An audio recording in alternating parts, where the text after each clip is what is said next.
இந்த அருமையான வேளையில் உங்களை எல்லாம் சந்திக்கிறதுல மிகுந்த சந்தோஷம். இன்றைக்கு சுத்திகரிப்பின் ஆராதனையை நாம் ஜெபித்து நடத்தி கொண்டு இருக்கிறோம். கடந்த வாரத்தில் நான் ஆண்டவருடைய பாதத்தில் உட்கார்ந்து ஜெபிக்கும் பொழுது ஆண்டவர் என்னோடு பேசின வார்த்தை, அநேகருடைய வாழ்க்கையிலே சுத்திகரிப்பு அவசியம், சுத்திகரிக்கப்பட வேண்டியது அவசியமாக இருக்கிறது. நீ சுத்திகரிப்பதற்காக ஜெபம் பண்ண. ஆண்டவர் என்னோடு இடைப்பட்டார். சரின்னு சொல்லி தேவ சமூகத்தில் நான் 3 நாட்கள் வெள்ளி சனி ஞாயிறு காலை 5 மணி முதல் இரவு 10 மணி வரை தொடர்ச்சியாய் கர்த்தருடைய பாதத்தில் விழுந்து ஜெபித்து கொண்டு இருந்தேன். அநேகர் நம்முடைய ஆலயத்தை தேடி ஓடி வந்தாங்க. அவர்களுக்காய் ஜெபிக்கும்படியான ஒரு நல்ல வாய்ப்பை கர்த்தர் கொடுத்தார். நான் ஆண்டவருடைய சமூகத்தில் இந்த பியூரிஃபிகேஷன், இந்த சுத்திகரிப்பு அதிகமாய் இன்றைக்கு சபைகளில் ஊற்றப்பட வேண்டும் என்று சொல்லி கர்த்தர் என்னோடு பேசினார். அவர் பேசின வார்த்தைகளை நான் உடனே குறிப்பெடுத்து வைத்துக் கொண்டேன்.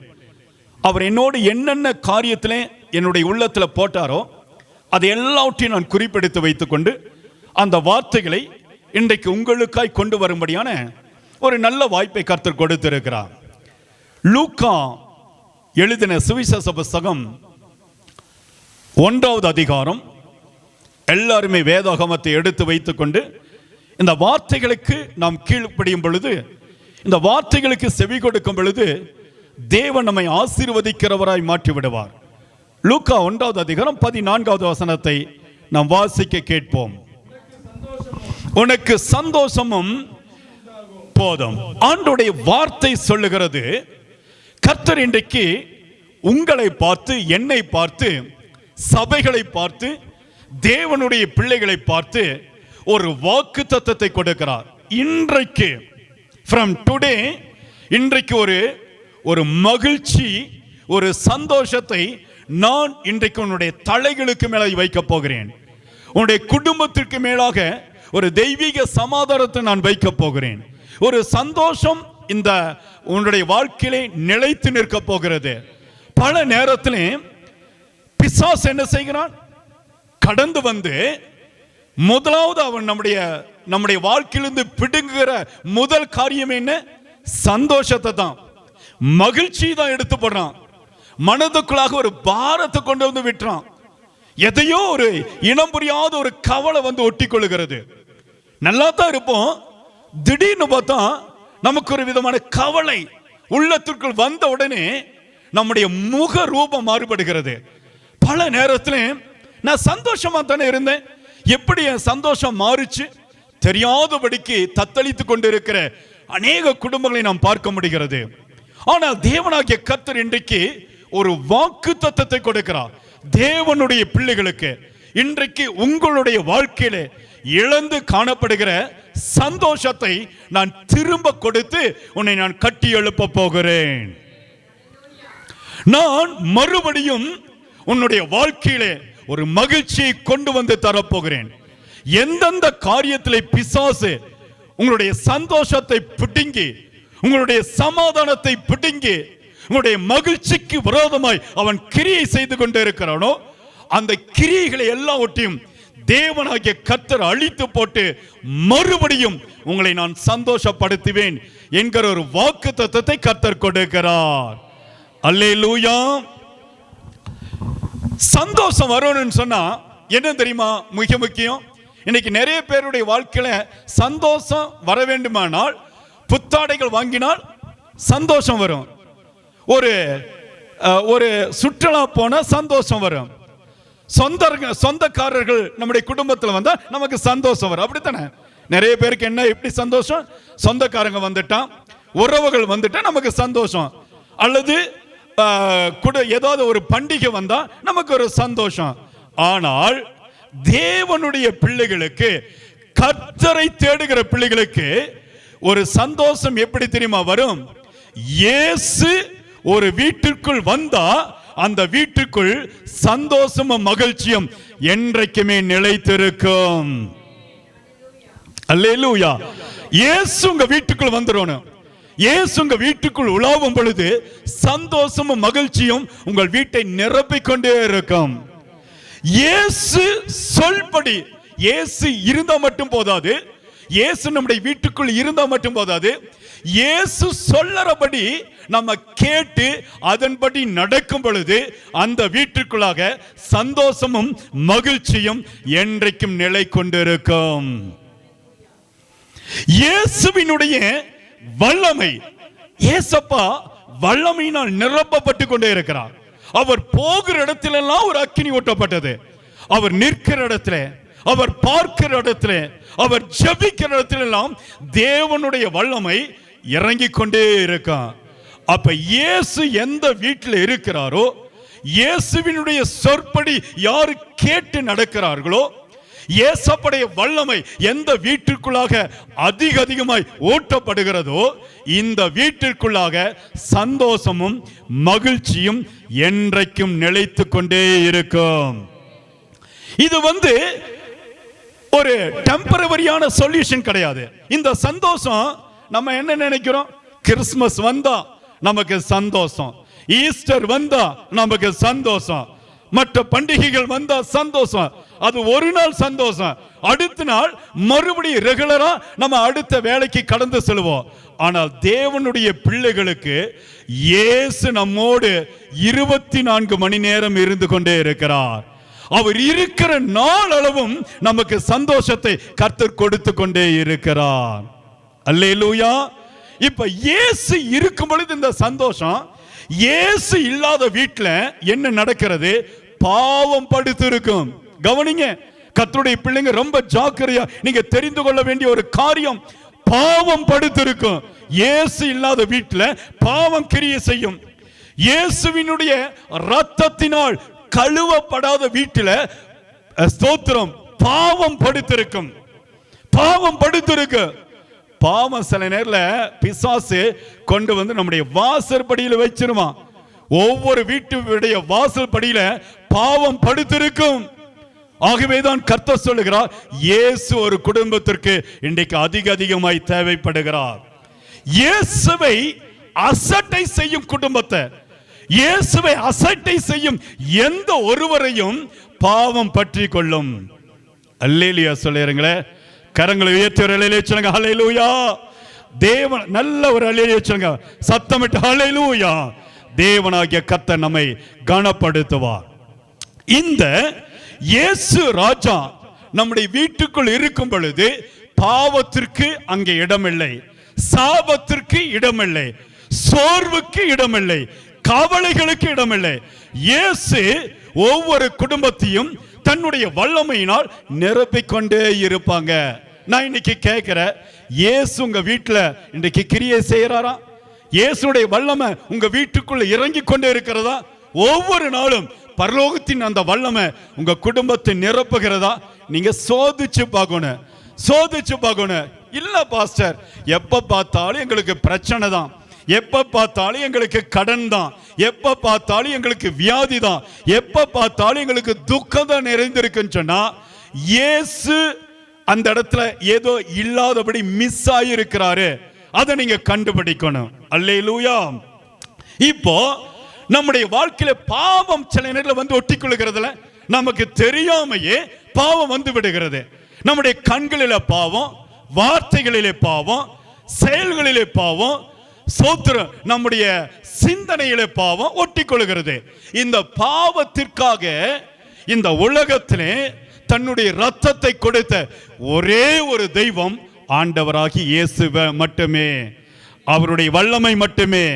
ஆண்டவருடைய வசனம் சொல்கிறது, 1 யோவான் 2வது அதிகாரம், 1 யோவான் 2வது அதிகாரம் 1-2 வசனங்களை நாம் எடுத்து வாசிப்போம். தேவனாகிய கர்த்தர் நம்மை ஆசீர்வதித்து உயர்த்துவாராக. 1 யோவான் 2:1-2 வசனங்களை நாம் வாசிக்க கேட்போம். 1 யோவான் வாசிங்கம்மா, ஒருவர் எடுத்தவர்கள் வாசிக்கலாம். 1 யோவான் 2வது அதிகாரம் 1-2 1வது வசனம், 2வது வசனம் வாசிங்க.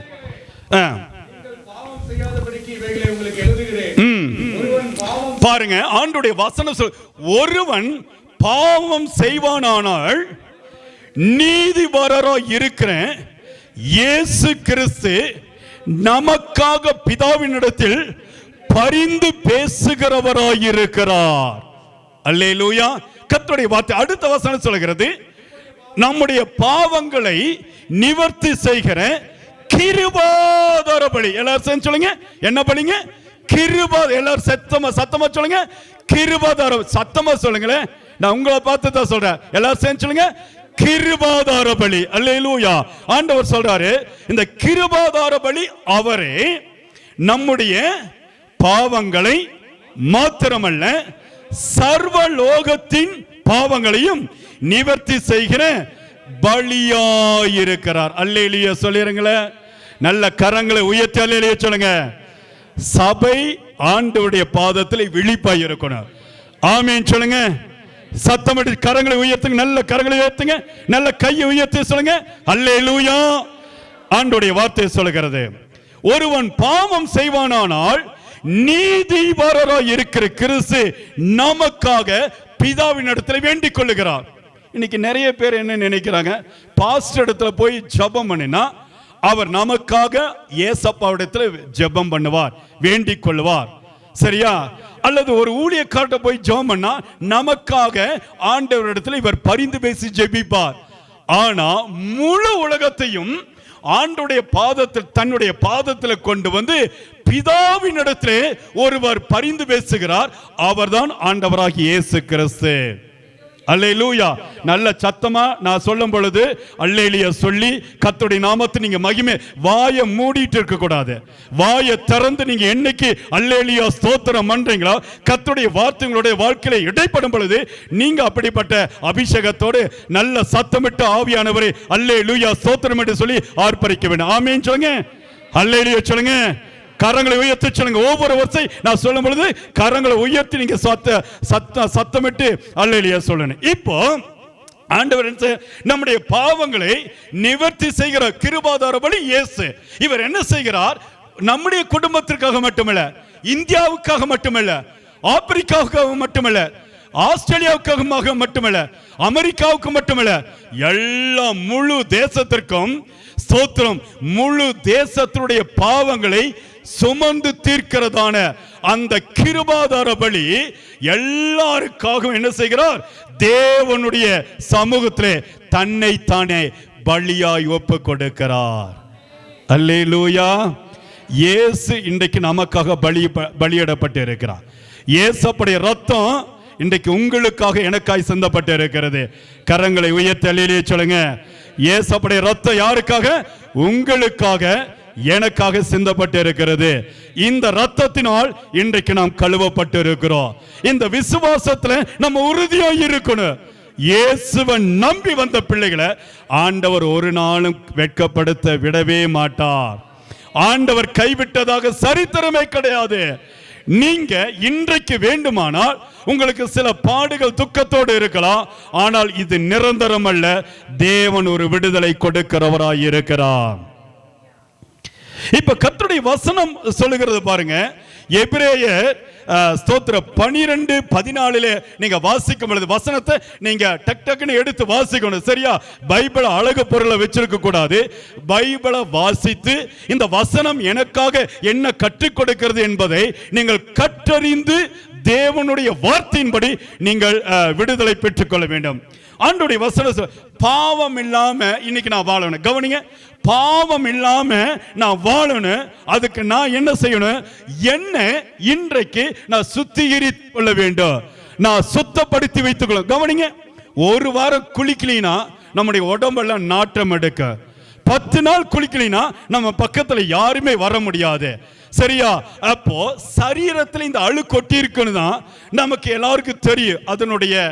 அதனுடைய அந்த ஸ்தோத்திரம், அதனுடைய குணங்கள் நம்மை வெளிப்படுத்திவிடும். ஆனால் நம்முடைய இருதயத்திற்குள்ளாக, நம்முடைய சிந்தனைக்குள்ளாக சில பாவம் ஒட்டி இருக்கு.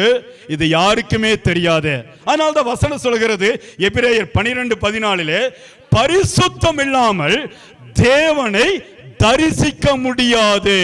எல்லாரும் சேர்ந்து சொல்லுங்க, எல்லாரும் கரங்களை வச்சுங்க. பரிசுத்தம் இல்லாம யாருமே தேவனை பார்க்க முடியாது. அல்லேலூயா சொல்லுங்க, கரங்களை உயர்த்த சொல்லுங்க. இப்படி புரிஞ்சாம், நீங்க இயேசுவை பார்க்கணும், நீங்க தெய்வத்தை பார்க்கணும்னு சொன்னா நமக்குள்ளாக பரிசுத்தம் ஒட்டி இருக்க வேண்டும். பரிசுத்தம் இல்லாம ஒருவரும் தேவனை தரிசிக்க முடியாது. அப்ப ஆண்டவர் இப்படி சொல்லும் பொழுது பரிசுத்தம், எல்லாரும் சொல்லுங்க, பரிசுத்தம், சுத்தப்படுத்துகிறதான இந்த அபிஷேகத்தை இந்த நாளிலே இணைந்த கரங்கள் ஊழியத்திலே கர்த்தர் நமக்காய் வைத்திருக்கிறார். அல்லேலூயா. சரி, எந்தெந்த காரியத்துல நாம் சுத்திகரிக்கப்படணும்?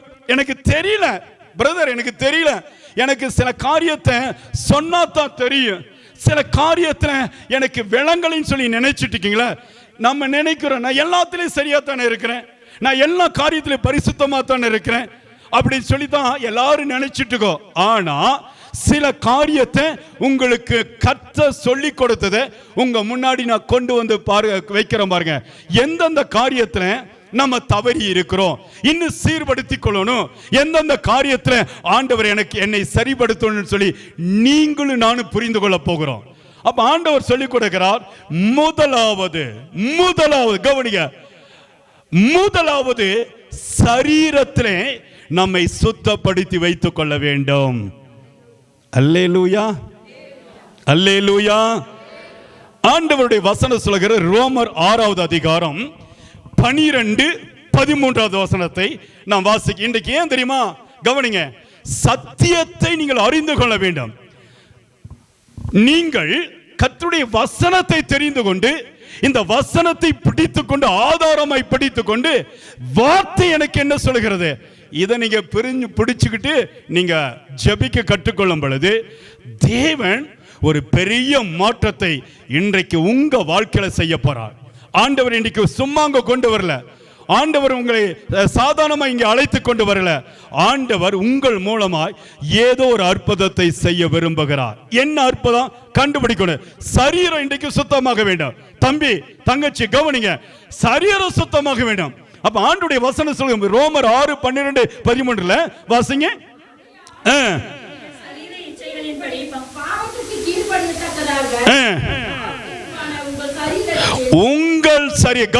உங்கள் சரீரத்தில் பாவம் ஆளாதிருப்பதாக, சாவுக்கேதுவான பாவம் உங்கள் சரீரத்தை ஆளாதிருப்பதாக உங்கள் அவயங்களை 13வது வசனத்தை வாசிங்க. உங்கள் அவயங்களை அநீதி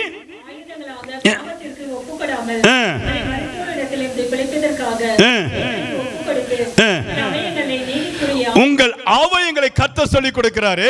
உங்கள் அவயங்களை, உங்களுடைய சரீரத்தினுடைய பாகங்கள் இருக்குது பாத்தீங்களா, கண்ணு, கை, கால், இருதயம் எல்லாவற்றையும் கர்த்தர் சொல்லுகிறார். உங்களுடைய அவயங்களை என்ன செய்வோம்? நீதிக்குரிய ஆயுதங்களாக தேவனுக்கு என்ன செய்ய ஒப்பு கொடுக்கணும்.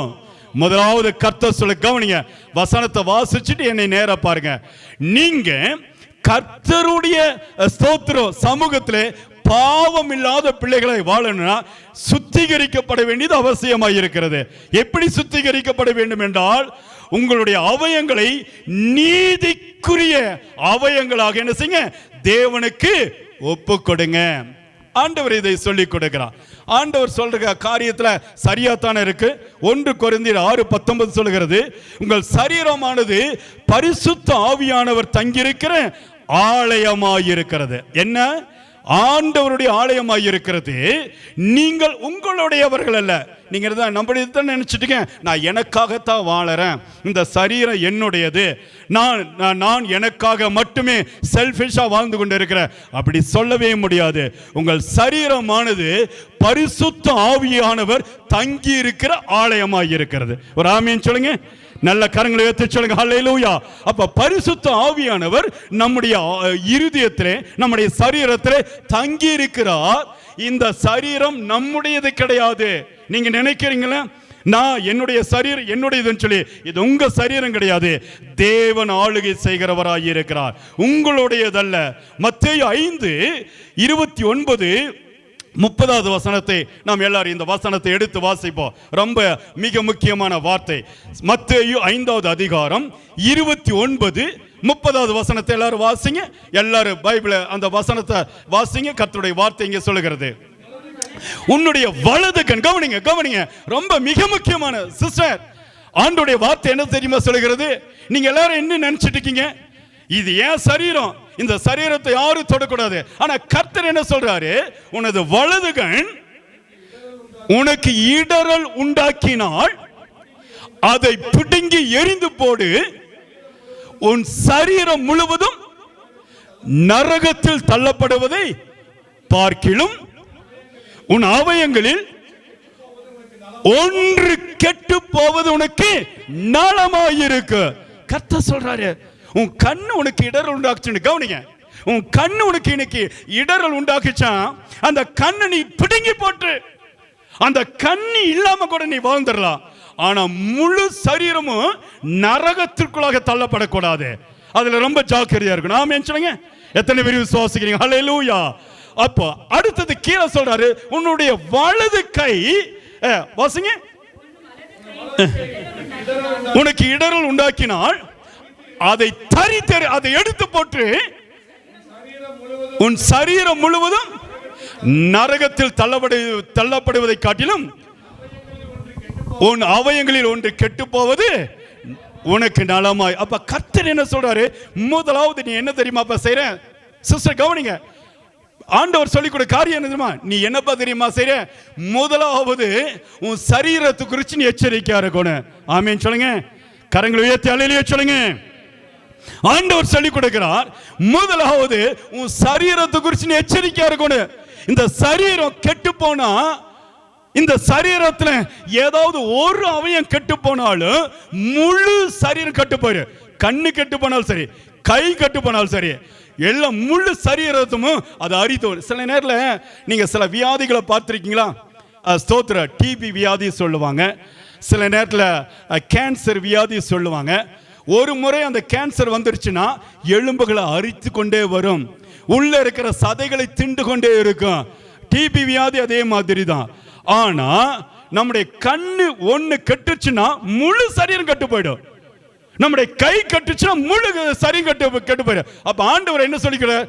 அதை ஒன்னு எடுத்து போட்டு, அதை வந்து ஒன்னு பிடுங்கி போட்டு, அது இல்லாமல் இருந்தா கூட பரவாயில்ல, நீ முழு சரீரத்தோட கூட பாதாளத்துக்கு தள்ளிவிடக்கூடாது. தேவனுடைய பரலோகத்துக்கு நேராய் நீ போக வேண்டும். கர்த்தர் சொல்லிக் கொடுக்கிற முதல் காரியம், சரீரத்திலே நாம் இன்றைக்கு சுத்திகரிக்கப்பட வேண்டியது அவசியமாய் இருக்கிறது. ஹல்லேலூயா. அடுத்தது சரீரம் முடிஞ்சிருச்சு. அடுத்தது ஆண்டவர் என்ன தெரியுமா? உங்களுடைய இருதயத்துக்கு மேல கை வைங்க. இந்த இருதயம் இருக்குது பாத்தீங்களா? இந்த இருதயம் ரொம்ப ரொம்ப இம்பார்ட்டன்ட்.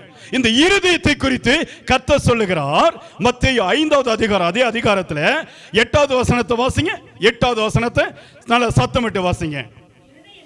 இருதயத்தில் சுத்தமுள்ளவர்கள் பாக்கி, எல்லாரும் சேர்ந்து சொல்லுங்க, இருதயத்தில் சுத்தமுள்ளவர்கள். சத்தமா சேர்ந்து நல்ல அந்த வசனத்தை சொல்லுங்க.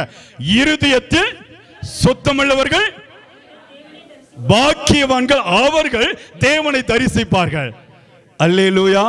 இப்ப நீங்க எல்லாரும் நீங்க என்ன நினைக்கிறீங்க? நான் இயேசுவை பார்க்கணும், தேவனை பார்க்கணும், கர்த்தருடைய மகத்துவத்தை பார்க்க முடியும், என் தகப்பனை பார்க்க முடியும். சரியா? ஆவியான தேவன் உங்கள் நடுவில் கிரியை செய்வார். கர்த்தருடைய வார்த்தை சொல்கிறது, நீங்க இருதயத்தில் சுத்தமா இருந்துட்டா போது நீங்கள் தேவனை தரிசிக்க முடியும். மிக அழகாய் ஒரு வார்த்தை மலை பிரசங்கத்தில் சொல்லும் பொழுது இயேசு இதை கற்றுக் கொடுக்கிறார். நீங்க தேவனை தரிசிக்க வேண்டுமென இருதயத்தில் சுத்தமா இருங்க. எரேமியா 17:9 சொல்லுகிறது, எல்லாவற்றை பார்க்கிலும் இருதயம் திருக்குள்ளதும் மகா கேடு உள்ளதுமாயிருக்கிறது. அல்லேலூயா. ஒரு அல்லேலூயா சொல்லுங்களேன். இருதயத்தை குறித்து கர்த்தர் என்ன தெரியுமா சொல்றாரு? உன்னுடைய இருதயம் இருக்குதுல்லப்பா, மகா கேடு உள்ளது, அது திருக்குள்ளதாய் இருக்கிறது. இன்னைக்கு நீ இருதயத்தை சுத்தப்படுத்தி வச்சுக்கிறியா? அந்த இருதயம் கெட்டு போகாதபடி கவனிங்க. ஒரு மனுஷன் வாழ்வதற்கு மிக முக்கியமான அவயங்களில் ஒன்று மேஜர் பார்ட்னு சொல்லுவாங்க. சரியா? இந்த இருதயம் நீங்க கெட்டு போகாதபடி பார்க்க வேண்டியது அவசியமாயிருக்கிறது. இருதயத்தில் தான் பிசாசு கொண்டு வந்து சொல்லுவான், பலவிதமான அசுத்த எண்ணங்களையும் கேடுகளையும் பலவிதமான இருமாப்புகளை கொண்டு வந்து இந்த இருதயத்தில் போடுவான். ஆனா ஸ்தோத்திரம், மார்க் 7:21-23 சொல்லுகிறது, மனுஷனுடைய இருதயத்திலிருந்து தீட்டுப்படுத்துகிறவைகள் தோன்றிக் கொண்டே இருக்கும். மனுஷனுடைய இருதயத்திலிருந்து தான் தீட்டுப்படுத்துகிற காரியம் அப்படியே புறப்பட்டு போகுமாமா. அப்ப நம்ம என்ன செய்யணும்? இந்த இருதயம் கர்த்தர் கொடுத்தது. இருதயத்தை நம்ம என்ன செய்ய காத்து கொள்ள வேண்டும். ஒருத்தர் எடுத்து வாசிங்க, நீதிமொழிகள் 4வது அதிகாரம் 23வது வசனத்தை ஒருத்தர் எடுத்து வாசிங்க.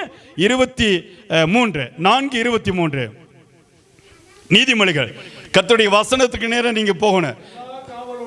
எல்லா காவலோடும் உன் இருதயத்தை காத்துக்கொள், அதினிடத்து நின்று ஜீவ ஊற்று புறப்படும். ஆமென் சொல்லுங்க.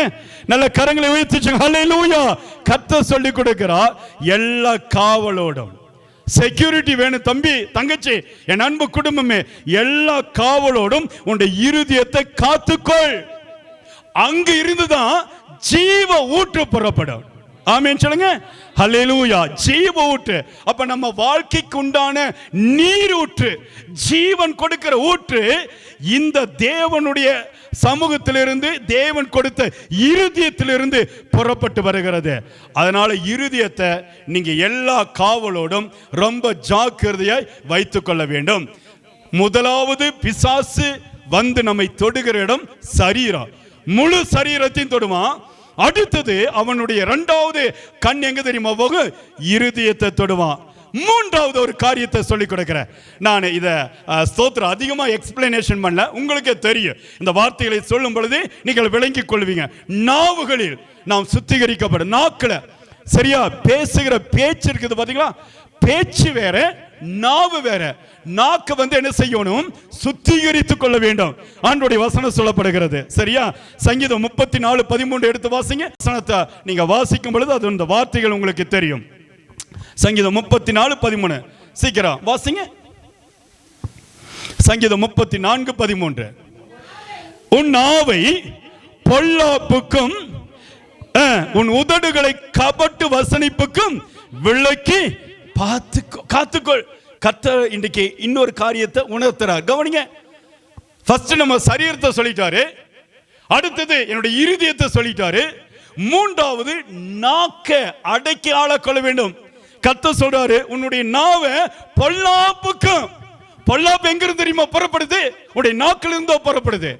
அநேகருடைய வாழ்க்கையில இன்றைக்கு விழுந்து போனதற்கு காரணம் என்ன தெரியுமா? நாக்க சரியா பயன்படுத்தாதனாலதான். இந்த நாக்கு ஏதோ எதை வேணும்னாலும் பேசலாம், எதை வேணும்னாலும் செய்யலாம், எதை வேணும்னாலும் சொல்லலாம் சொல்லி சொல்றாங்களே. அதனாலதான் நம்முடைய நாக்கின் மூலமாக நமக்கு ஆபத்து கடந்து வருகிறது. இந்த நாக்கை இன்றைக்கு நம்ம சுத்திகரித்துக் கொள்ள வேண்டும். விலைக்கு எல்லா கபட்டு வசனிப்புகளுக்கு வேண்டாத பேச்சுக்கள்லாம் பேசவே கூடாது. சங்கீதம் 39:1 சொல்கிறது, உன்னுடைய நாவினால் பாவம் செய்யாதபடிக்கு உன் வழியை என்ன செய்யணும்? காத்துக்கொள்ள. இங்க வந்து உட்காருங்க சிஸ்டர்.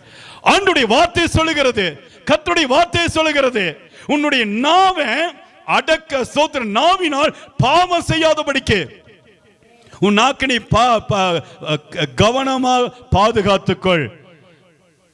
யாக்கோபு 1:26 சொல்லுகிறது, ஒருவன் தன் நாக்கை அடக்காமல் போனால் அவன் தேவ பக்தி உள்ளவன் என்று சொல்லக்கூடாது. இன்னைக்கு நிறைய பேர் என்ன சொல்லுங்க, நான் கிறிஸ்துவ பிள்ளை, நான் சர்ச்சுக்கு போறேன், நான் தசம பாகம் கொடுக்கிறேன், நான் ஊழியம் செய்கிறேன், நான் ஆண்டவருக்கு பயந்து நடக்கிறேன், எல்லாமே சரிதாப்பா. ஆனா கர்த்தர் சொல்லி கொடுக்கிறாரு, உன் நாக்கு அடக்கணையா? நாக்கு அடக்காதபடி நான் பரிசுத்தம் உள்ளவன். கவனிங்க, நான் பரிசுத்தம் உள்ளவன், நான் வந்து ஆண்டவருக்கு பயந்து நடக்கிறேன்னு சொல்லி நீங்க சொல்வீர்களானால் அது தேவனுடைய பக்தி வேஷமாய் மாறிவிடுகிறது என்று கர்த்தர் சொல்லி கொடுக்கிறார். நீதிமொழிகள் 10:19 சொல்கிறது, சொற்களின் மிகுதியினால் பாவம் இல்லாமல் போகாது, தன் உதடை அடக்குகிறவன் புத்திமான் என்று சொல்லி. நீங்க அதிகமா பேசுனீங்கன்னா கவனிங்க, குறைவா பேசுங்க. எங்க போனாலும் குறைவா பேசுங்க. எந்த இடத்துக்கு போனாலும் பேச்சுல குறைவா இருக்கணும், ஜபத்துல அதிகமா இருக்கணும். அல்லேலியா சொல்லிருங்களா? கரங்களை உயர்த்துறையிலே சொல்லுங்க. பேச்ச கம்மி பண்ணுங்க. பேச்ச அதிகப்படுத்தி படுத்தி தான் இன்றைக்கு நீங்க குற்றவாளியா இருக்கிறீங்க. பேச்ச அதிக பேசி பேசி தான் இன்றைக்கு நீங்க விழுந்து போய் கிடக்கிறீங்க. கர்த்தர் சொல்றாரு, உன்னுடைய சொற்களின் மிகுதி பாவம் இல்லாமல் போகாது. நீ நினைச்சிட்டு இருக்கிற நான் பாவமே செய்யல, என் உதட்டுல என் நாக்குல பாவம் இல்லைன்னு சொல்லிட்டு இருக்க. ஆனா உங்களுக்கு தெரியாமலேயே பாவத்தின் மிகுதி உங்களுடைய நாக்குல வந்து ஒட்டி இருக்கு. அதனால அதை இன்னைக்கு சுத்திகரிக்கணும். கடைசியா ஒரு வசனத்தை நான் உங்களுக்கு காண்பிக்கிட்டேன். எபேசியர் 4:29 எடுத்து வாசிங்க. எபேசியர் 4:29. இந்த வார்த்தை ஒரு காரியத்தை நமக்கு உணர்த்துகிறது. எபேசியர் 4:29 வாசிங்க. தேவனாகிய கர்த்தர் இங்கே ஒரு வார்த்தை, வசனங்களை பைபிள எடுத்து டக்குனு வாசிங்க. கெட்ட வார்த்தை ஒன்றும் உங்கள் வாயிலிருந்து புறப்பட வேண்டாம். அல்லேலியா சொல்லுங்க. ஒரு அல்லேலியா சொல்லிருங்களே. கர்த்தர் என்ன தெரியுமா சொல்லி கொடுக்கிறாரு? இந்த நாக்கு இருக்குதுல, நாக்கில் நல்ல சாப்பாடு சாப்பிடலாம், ருசித்து அறுசுவை உணவுகளை ருசித்து சாப்பிடுகிற இந்த நாக்கினால் இன்றைக்கு நம்ம கெட்டு போயிருக்கிறோம். கெட்டு போயிருக்கிற அநேக குடும்பங்கள் விழுந்திருக்கிறது. எந்த இடத்துல என்ன பேசணும், தம்பி தங்கச்சி எதை பேசணும் அதைத்தான் பேசணும். அதை மீறி நம்முடைய நாவினால் கெட்ட வார்த்தை பேசும் பொழுது கர்த்தர் கிரியை செய்ய மாட்டார். சபையில ஒரு வேஷம், சர்ச்சுக்குள்ள ஒரு வேஷம், வெளியில ஒரு வேஷம், உறவுகளுக்கு மத்தியில ஒரு வேஷம், நம்முடைய குடும்பத்திற்குள்ள ஒரு வேஷம். இப்படி இருக்குமே என்று சொன்னால் கர்த்தர் நீ தேவ பக்தி உள்ளவன் என்று நீங்க தான் சொல்லிக் கொள்ளணும். ஆனா ஆண்டவர் அதை அங்கீகரிக்க மாட்டார். அல்லேலியா சொல்லுறீங்களே. நல்ல கரங்களை உயர்த்தி சொல்லுங்க. சில நேரத்தில் இது சுத்திகரிக்கிற கூட்டத்தில் ஆண்டவர் நம்மை கொண்டு வர நிறுத்தி இருக்கிறார். அப்ப என்ன செய்யணும்? முதலாவது சரீரம், அடுத்தது இருதயம், மூன்றாவது கர்த்தர் சொன்ன நாக்க அடக்கி வைத்து பழகி கொள்ள வேண்டும். அல்லேலியா சொல்லுங்க. ஆமென் சொல்லுங்க. அடுத்தது மூன்றாவது நான்காவது இன்னொரு காரியத்துக்கு நான் உங்களுக்கு சொல்லிக் கொடுக்க. சிந்தனையில நம்முடைய எண்ணம் இருக்குது பாத்தீங்களா? எண்ணம் இருக்கு, எண்ணத்துல சரியா இருக்கணும். சிந்தனையை வந்து பிசாசு அரஸ்ட் பண்ணுவான். பிசாசு வந்து சில நேரத்தில் கிரியை செய்வது எப்படி தெரியுமா? யாருக்கும் தெரியாதபடி உன்னுடைய எண்ணத்துல வந்து புகுந்து கொள்வான். உன்னுடைய எண்ணத்துல புகுந்துகிட்டு உன்னுடைய சிந்தனை அரஸ்ட் பண்ணி வச்சிடுவான். ஜெபிக்க முடியாதபடி சிந்தனை அரஸ்ட் ஆகியிருக்கு. சில நேரத்தில் நற்காரியம் செய்யாத முடியாதபடி சிந்தனை அரஸ்ட் ஆகிருக்கு. இயேசுவை பார்க்க முடியாதபடி சிந்தனை அரஸ்ட் ஆகிருக்கு.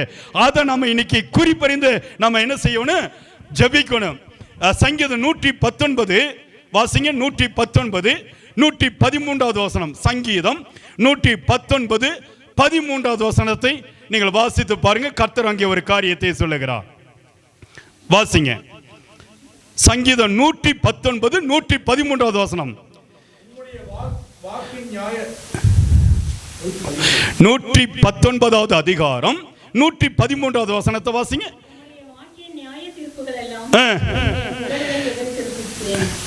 சங்கீதம் 119 113. இந்த வசனத்தை பாருங்க. பிசாசு அந்த வசனத்தை பார்க்க முடியாதபடிக்கு தடை பண்ணி பைபிளை நல்ல எடுத்து டக்கு டக்குன்னு வாசிக்க கற்றுக்கொள்ளணும். கர்த்தருடைய பிள்ளைங்க பைபிளை வாசிக்கிறதுக்கு பயப்படக்கூடாது. இந்த வசனத்தை நீங்க சரியா படிக்கலன்னு சொன்னா ஆண்டவர் நமக்கு கிரியை செய்ய முடியாது. வசனம் எடுத்து சத்தம் போட்டு வாசிக்கணும். சரியா? வீட்டுக்குள்ள எப்படி பேசுறோம்? வீட்டுக்குள்ள அப்படியே பேசினா பக்கத்து வீடு, 4வது வீடு, 10வது வீடு கேக்குதுல்ல. ஆனா ஆண்டவருடைய ஆலயத்துல பைபிள் வாசிக்கிறதுக்கு பிசாசு நம்முடைய நாவை கட்டி வைக்கிறான். அந்த கிரிகளை அழிச்சு போடணும். கர்த்தர் சொல்றாரு சங்கீதம் 119 13 வீண் சிந்தனைகளை வெறுத்து உம்முடைய வேதத்திலே பிரியப்படுகிறேன். வீண் சிந்தனையை நம்ம வெறுத்துட்டுன்னு சொன்னா ஆண்டுடைய வசனம், ஆண்டுடைய வார்த்தை நமக்கு தேனிலும் மதுரமாய் மாறிடும். அல்லேலியா சொல்லி இருக்கணும்ல. இன்னைக்கு நான் வசனமே பைபிள் எடுத்தாவே எனக்கு கசப்பா இருக்குது. பைபிள் எடுக்கிறப்ப எனக்கு தூக்கமா வருது. சில பேர்ல என்ன தெரியுமா செய்வாங்க? தூக்கம் வரும்னு சொன்னா உடனே பைபிள் எடுத்து வாசிப்பாங்க. ஏன்? பிசாசை பிடிக்காதல. ஆண்டோடைய வசனுக்கு எதிர்த்து தான் நிற்பான். அப்படியே பைபிள் எடுத்து வாசிக்க அப்படியே தூங்கிடுவாங்க. நல்ல தூக்கம் வருது. தூக்க மருந்து கூட தேவையில்லை, தூக்க மாத்திரை கூட தேவையில்லை. பைபிள் எடுத்து வாசிச்சா பிசாசு அப்படியே தூக்கத்தை கொண்டு வந்துடுவான். கவனிங்க, நீங்க ஆண்டவருடைய வசனத்துல பிரியமா இருந்தா உங்க சிந்தனை சீர்படுத்தப்பட்டு கொண்டே இருக்கும். அல்லேலூயா. ஒரே இன்னொரு வசனத்தை, மிக முக்கியமான வசனத்தை நான் காண்பிச்சு கொடுக்கிற மாதிரிங்க. இந்த வார்த்தையெல்லாம் நான் நேற்றைய தினத்தில் முதல் நாள், அதுக்கு முதல் நாள் வெள்ளிக்கிழமை சனிக்கிழமை காலை 5 மணியிலிருந்து இரவு 10 மணி வரை 16 மணி நேரம் 17 மணி நேரம் தொடர்ச்சியா உட்கார்ந்து ஜெபம் பண்ணிட்டு இருக்கும்போது கர்த்தர் இந்த வார்த்தையில எனக்கு காண்பிச்சு கொடுத்தார். என்ன நடக்கிறது பாருங்க. ரோமர் 1வது அதிகாரம் 21வது வசனத்தை வாசிங்க. ரோமர் 1:21. இங்கே கர்த்தர் ஒரு காரியத்தை சொல்ல வாசிங்க. எல்லாம் யார் எடுத்தீங்கன்னா டக்குனு அவங்க வாசிங்க. அவர்கள் தேவனை அறிந்தும் அவர்கள் தேவன் என்று மகிமைப்படுத்தாமல் ஸ்தோத்திரியாமலும் இருந்து தங்கள் சிந்தனைகளினாலே போதும் இயேசுவை தெய்வம் என்று எனக்கு தெரியுதையா, இயேசுதான் முழு உலகத்திற்கு ரட்சிப்பு கொடுக்கிறவர் என்று எனக்கு தெரியுது, இவர்தான் என் வாழ்க்கையில் விடுதலை கொடுக்கிறவர் என்று எனக்கு தெரியுது, இவர்தான் என் வாழ்க்கையில சுகத்தை கொடுக்கிற தெய்வம் என்று சொல்லி எனக்கு தெரியுது. ஆனாலும் வேதத்தை எடுக்க கூடாதபடிக்கு, வேதத்தை எடுத்து அதனுடைய வெளிச்சத்திலே நடந்து விடாதபடிக்கு பிசாசு என்னுடைய இருதயத்தை கட்டி வச்சிருக்கிறான், என் சிந்தனையை கட்டி வச்சிருக்கிறான். ஆண்டவருடைய வார்த்தை சொல்கிறது, தங்கள் சிந்தனைகளினாலே வீணா போயிட்டடா. ஏன்டா இப்படி வீணா போயிட்டுன்னு சொல்றோம்ல, பிள்ளைங்களை திட்டமில்ல, டே ஏன்டா இப்படி வீணா போயிட்டு, என்ன அர்த்தம்? நான் சொல்ற வார்த்தைக்கு, அப்பா அம்மா சொல்ற வார்த்தைக்கு நீ கீழ்ப்படியாதனால நீ வீணா போயிட்ட அப்படின்னு சொல்றாங்க. ஆனா முழு உலகத்திற்கும் தகப்பனா இருக்கிற நம்முடைய இயேசு மகாராஜா ஆண்டவருடைய வார்த்தை சொல்லுகிறது, சிந்தனையினாலே நீங்க வீணா போய் கிடக்குறீங்க. அல்லேலூயா சொல்லிருங்க. சிந்தனையினால வீணா போயிட்டீங்க. கர்த்தர் எங்கிருந்து வர்றாரு பாருங்க. முதலாவது சரீரம், அதுக்கு அடுத்தது இருதயம், மூன்றாவது நாக்கு, நான்காவது சிந்தனை. அல்லேலூயா. ஐந்தாவது ஒரு காரியத்தை உங்களுக்கு சொல்லிக் கொடுக்கிறேன். நீங்க வசனத்தை டக் டக்னு வாசிக்கணும், சரியா? இந்த வசனம் தெரிஞ்சுக்கிட்டீங்கன்னா பிசாசு உங்களை தொட முடியாது. இன்னைக்கு சபைகளிலே இன்னைக்கு அநேக பேர் என்ன நினைக்கிறாங்க, எனக்கு சுகமளிக்கிற ஊழியத்துக்கு போகணும், எனக்கு கட்டுகள் அறுக்கப்படுகிற ஊழியத்துக்கு போகணும், என்னுடைய பிரச்சனை மாறும்னு சொல்லி ஏதோ டெம்பரவரி சொல்யூஷனுக்கு போறாங்க. ஆனா இன்றைக்கு நம்முடைய திருச்சபையில் இருந்து நீங்க டெம்பரவரி அல்ல, நிரந்தரமான தீர்வு உங்களுக்கு கிடைக்க வேண்டும். கையை உயர்த்தி ஒரு அல்லேலூயா சொல்லணும்ல. ஒவ்வொரு முறை கையை தூக்குங்க. சின்னாவது ஒன்னாவது படிக்கிற பிள்ளைகளை சொல்லி கொடுக்கிற மாதிரி கையை உயர்த்தி என்ன செய்யணும், நீங்க அல்லேலூயா சொல்லி கர்த்தருடைய நாமத்தை மகிமைப்படுத்துறேன். ஆமென் சொல்லுங்க. கர்த்தருடைய வார்த்தையுடைய உள்ளத்துல தொடும் பொழுது ஆட்டோமேட்டிக்கா கையை உயர்த்தி நீங்க அல்லேலூயா ஆமென் என்று சொல்லி ஆர்ப்பரிக்கணும். பிசாசு அப்பொழுதுதான் உங்களை விட்டு ஓடி போவான். நடத்தையில நம்முடைய நடத்தை இருக்குது பாத்தீங்களா? நம்முடைய நடத்தை குறித்து ஒரு பொண்ணு பார்க்க போறோம், ஒரு பிள்ளைய நம்ம என்னுடைய மகனுக்கு ஒரு பையனை பார்க்க போறோம், பிள்ளைய பார்க்க போறோம்.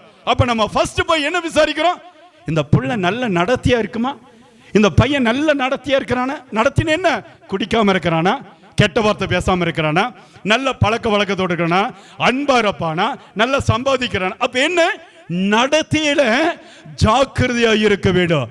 நடத்தையில நல்லா இருந்தா தான் நம்முடைய வாழ்க்கை செழிக்கும். யோபு 34வது அதிகாரம் 11வது வசனத்துல கர்த்தர் ஒரு காரியத்தை சொல்லுகிறார். 34:11 வாசிங்க. யோபு 34:11 வாசிங்க. 34:11. யோபு 34:11. மனுஷனுடைய செய்கைகள் அவனுக்கு சரி கட்டி அவன் நடக்கைக்கு தக்கதாக அவனுக்கு பலன் அளிக்கிறார். அல்லேலூயா சொல்லுறீங்களே. நல்ல கரங்களை வைத்து சொல்லுங்க, நல்ல கரங்களை வைத்து சொல்லுங்க. கர்த்தர் சொல்றாரு, அவனுடைய நடக்கைக்கு தக்கதான பலனை தான் இன்னைக்கு நம்ம பெற்றுக்கொண்டு இருக்கிறோம். அல்லேலூயா. அமைதியா இருக்கிறத பார்த்தா நான் எதுவுமே சரியா நடக்கல அப்படின்னு சொல்லி தான் நம்ம நினைக்கிறோம். அல்லேலூயா சொல்லுங்க. அல்லேலூயா. அவன் நம்முடைய நடக்கைக்கு தக்கதாக தான் கர்த்தர் உனக்கு பலனை கொடுக்கிறார். நீ எந்த அளவுக்கு ஜெபிக்கிற, எந்த அளவுக்கு நீ சரியா சீர்படுத்தி நடக்கிற, எந்த அளவுக்கு நீ உன்னை காத்துக் கொள்ளுகிற, அந்த அளவுக்கு தான் பலனை கர்த்தர் கொடுக்கிறார். 2 இட்லி சாப்பிட்டா 2 இட்லிக்கு உண்டான பலன், பிரியாணி சாப்பிட்டா பிரியாணிக்கு உண்டான பலன். அல்லேலூயா சொல்லிருங்களே. 1 மணி நேரம் ஜெபத்துக்கு உண்டான பலனை நீ பெற்றுட்டு இருக்கிற. டெய்லி 1 மணி நேரம் ஜெபிக்கிற பாஸ்டர், அவ்வளவுதான் உனக்கு 1 மணி நேரத்துக்கு உண்டான பலன் தான். நிறைய பேருக்கு ஊசி போடுறாங்களே, ஊசி அதுல என்ன செய்வாங்க, சில சில குறிப்பிட்ட அளவுக்கு தான் போடுவாங்க. ஏன் கவனிங்க, எந்த அளவில் அளக்கிறீங்களோ அந்த அளவில் நீங்க பெற்றுக்கொள்வீங்க. ஆண்டவர் சொல்றாரு, உன்னுடைய நடக்கைக்கு தக்க பலனை தான் கர்த்தர் கொடுக்கிறார். எரேமியா 35:15 சொல்லுகிறது, எரேமியா 35:15 சொல்லுகிறது, உங்கள் நடக்கையை நீங்க சீர்படுத்துங்கள்.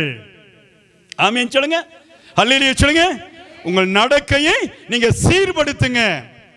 எபேசியர் 4வது அதிகாரம் வாசிங்க. எபேசியர் 4வது அதிகாரம் 22வது வசனத்தை வாசிங்க. எபேசியர் 4:22. யார் எடுத்தீங்களோ அவங்க முதலாவது எடுத்து வாசிங்க இந்த வசனங்களை. அந்தபடி முந்தின நடக்கைக்குரிய மோசம் போக்கும் இச்சையின் மனுஷனை களைந்து பாருங்க. கர்த்தர் சொல்லி கொடுக்கிற ஒரு காரியம் என்ன தெரியுமா? நீங்க ரட்சிக்கப்படுறதுக்கு முன்னாடி எல்லாரும் என்ன பாருங்க, லிசன், எல்லாரும் என்ன பாருங்க, ரட்சிக்கப்படுறதுக்கு முன்னாடி நான் பாவியா இருந்தேன், ரட்சிக்கப்படுறதுக்கு முன்னாடி உலகத்துல ஓடிட்டு இருந்தேன், ரட்சிக்கப்படுறதுக்கு முன்னாடி சினிமா ஏகப்பட்டது பார்த்த பிரதர், ரட்சிக்கப்படுறதுக்கு முன்னாடி எப்ப பார்த்தாலும் சண்டை போட்டுட்டு இருந்தேன், ரட்சிக்கப்படுறதுக்கு முன்னாடி எப்ப பார்த்தாலும் என் வாயில கெட்ட வார்த்தை தான் இருக்கு. ஆண்டவர் உங்களை கொண்டு வந்து ஆண்டவருடைய ஆலயத்துக்குள் விட்டுட்டாரு, கர்த்தருடைய ஆலயத்துக்குள் விட்டுட்டாரு. இந்த இடத்துல தேவனுடைய மகிமையை பரலோகத்திலிருந்து ஊட்டி கொண்டே இருக்கிறார். இந்த இடத்துல என்ன சொல்றாரு, முந்தின நடக்க இருக்குது பாத்தியா, உன்னுடைய பாஸ்ட் லைஃப், நீங்க விட்டுட்டு வந்தீங்களா ஒரு வாழ்க்கை, விட்டுட்டு வந்தீங்களே கெட்ட வார்த்தை பேசுறது, பொய் பேசுறது, சோத்திரம் சினிமா பார்க்கறது, நாடகம் பார்க்கறது, இது எல்லாம் முந்தின வாழ்க்கையை நீங்க நினைக்காதீங்க, அதை விட்டுருங்க. அதுல அந்த இச்சைய, அது ஒரு இச்சை, அது ஒரு இச்சை. ஆண்டவர் அது ஒரு இச்சை. இச்சிக்கிறது என்னன்னா, நமக்கு அப்படியே ஏதாச்சும் ஒன்று பார்த்துட்டோம், பிரியாணி பார்த்தா ஒரு சிலர் அப்படியே அப்படியே 4 நாள் பட்டினி கிடந்த மாதிரி சாப்பிடுவாங்க. ஒரு சிலருக்கு பூரியை பார்த்தா அப்படியே ரொம்ப ரசிச்சு சாப்பிடுவாங்க. இச்சை ஒரு மனுஷனுக்குள்ளாக அப்படியே பாவத்தை கொண்டு வரும். ஆதாம் ஏவாளுக்கு ஆரம்ப நாட்களில் இச்சை இருந்துச்சு, அந்த இச்சை தான் பாவத்தை உண்டு பண்ணுச்சு. கர்த்தர் சொல்றாரு, அந்த இச்சையை நீங்க என்ன செய்ய, களைந்து போடுங்க. கீழே கடைசி ஒரு வசனம் எடுத்து வாசிக்க வேண்டாம். 1 தீமோத்தேயு 4:12 சொல்கிறது, உன் இளமை குறித்தும் உனக்கு என்ன உன்னுடைய நடக்கையை குறித்தும் மாதிரியாய் நடந்து கொள். எல்லாரும் சொல்லுங்க, உன்னுடைய இளமை குறித்து, எல்லாரும் சேர்ந்து சொல்லுங்க, உன்னுடைய இளமையை குறித்தும் உன்னுடைய நடக்கை குறித்து எப்படி செய்யுங்க, மாதிரியாயிரு. சொல்லுங்க, சத்தமா சொல்லுங்க, கரங்களை வச்சு சொல்லுங்க, மாதிரியாய் சொல்லுங்க, மாதிரியாயிரு. அல்லேலூயா சொல்லுங்க. சத்தம் கொஞ்சம் கம்மியா இருக்குது. அல்லேலூயா. ஒரு மாதிரியா நடந்துக்கிறீங்களா? ஒரு மாதிரியா நடந்துக்கிறனால தான் நமக்கு என்ன சரி, மாதிரியாய் கர்த்தர் சொல்றாரு, எக்ஸாம்பிளர்னு சொல்றாரு. நாங்க எங்க பாஸ்டர், நாங்க நடக்கிறதே ஒரு மாதிரியா தான் நடக்கிறோம், அப்படிதான் சொல்றீங்க. கண்ணுல பாக்குறது, பார்வையில எல்லாமே ஒரு மாதிரியா வித்தியாசமா. கர்த்தர் சொல்ற, உன் நடக்கையில சீர்தூக்கிப்பார். இங்க வந்துட்டா அப்படியே ஒரு வேஷம், பக்தி வேஷம், அப்படியே பாஸ்டர் பாஸ்டர் அல்லேலூயா அந்நிய பாஷை பேசி அப்படியே அவங்கள பார்த்தாவே இயேசுவே பயந்து போயிடுவார். ஏசப்பா வந்து நின்னாரு, அவரே ஏமாத்திடுவாங்க.